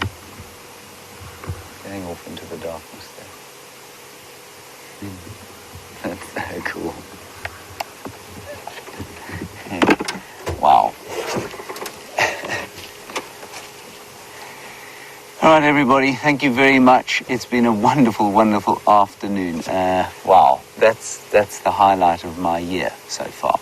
Thank you, Dave. Thank you, James. Big thank you to Sam, of course, being filmed by Brian on the other vehicle, and to Rebecca and Louise in the final control, and to all of you have asked me some incredibly great questions today, and I just want to have a big shout out to Dean in Nelspruit for his question on the elephants. Thank you, Dean, and for teaching us. We'll see you tomorrow at 6 o'clock in the morning. Bye-bye.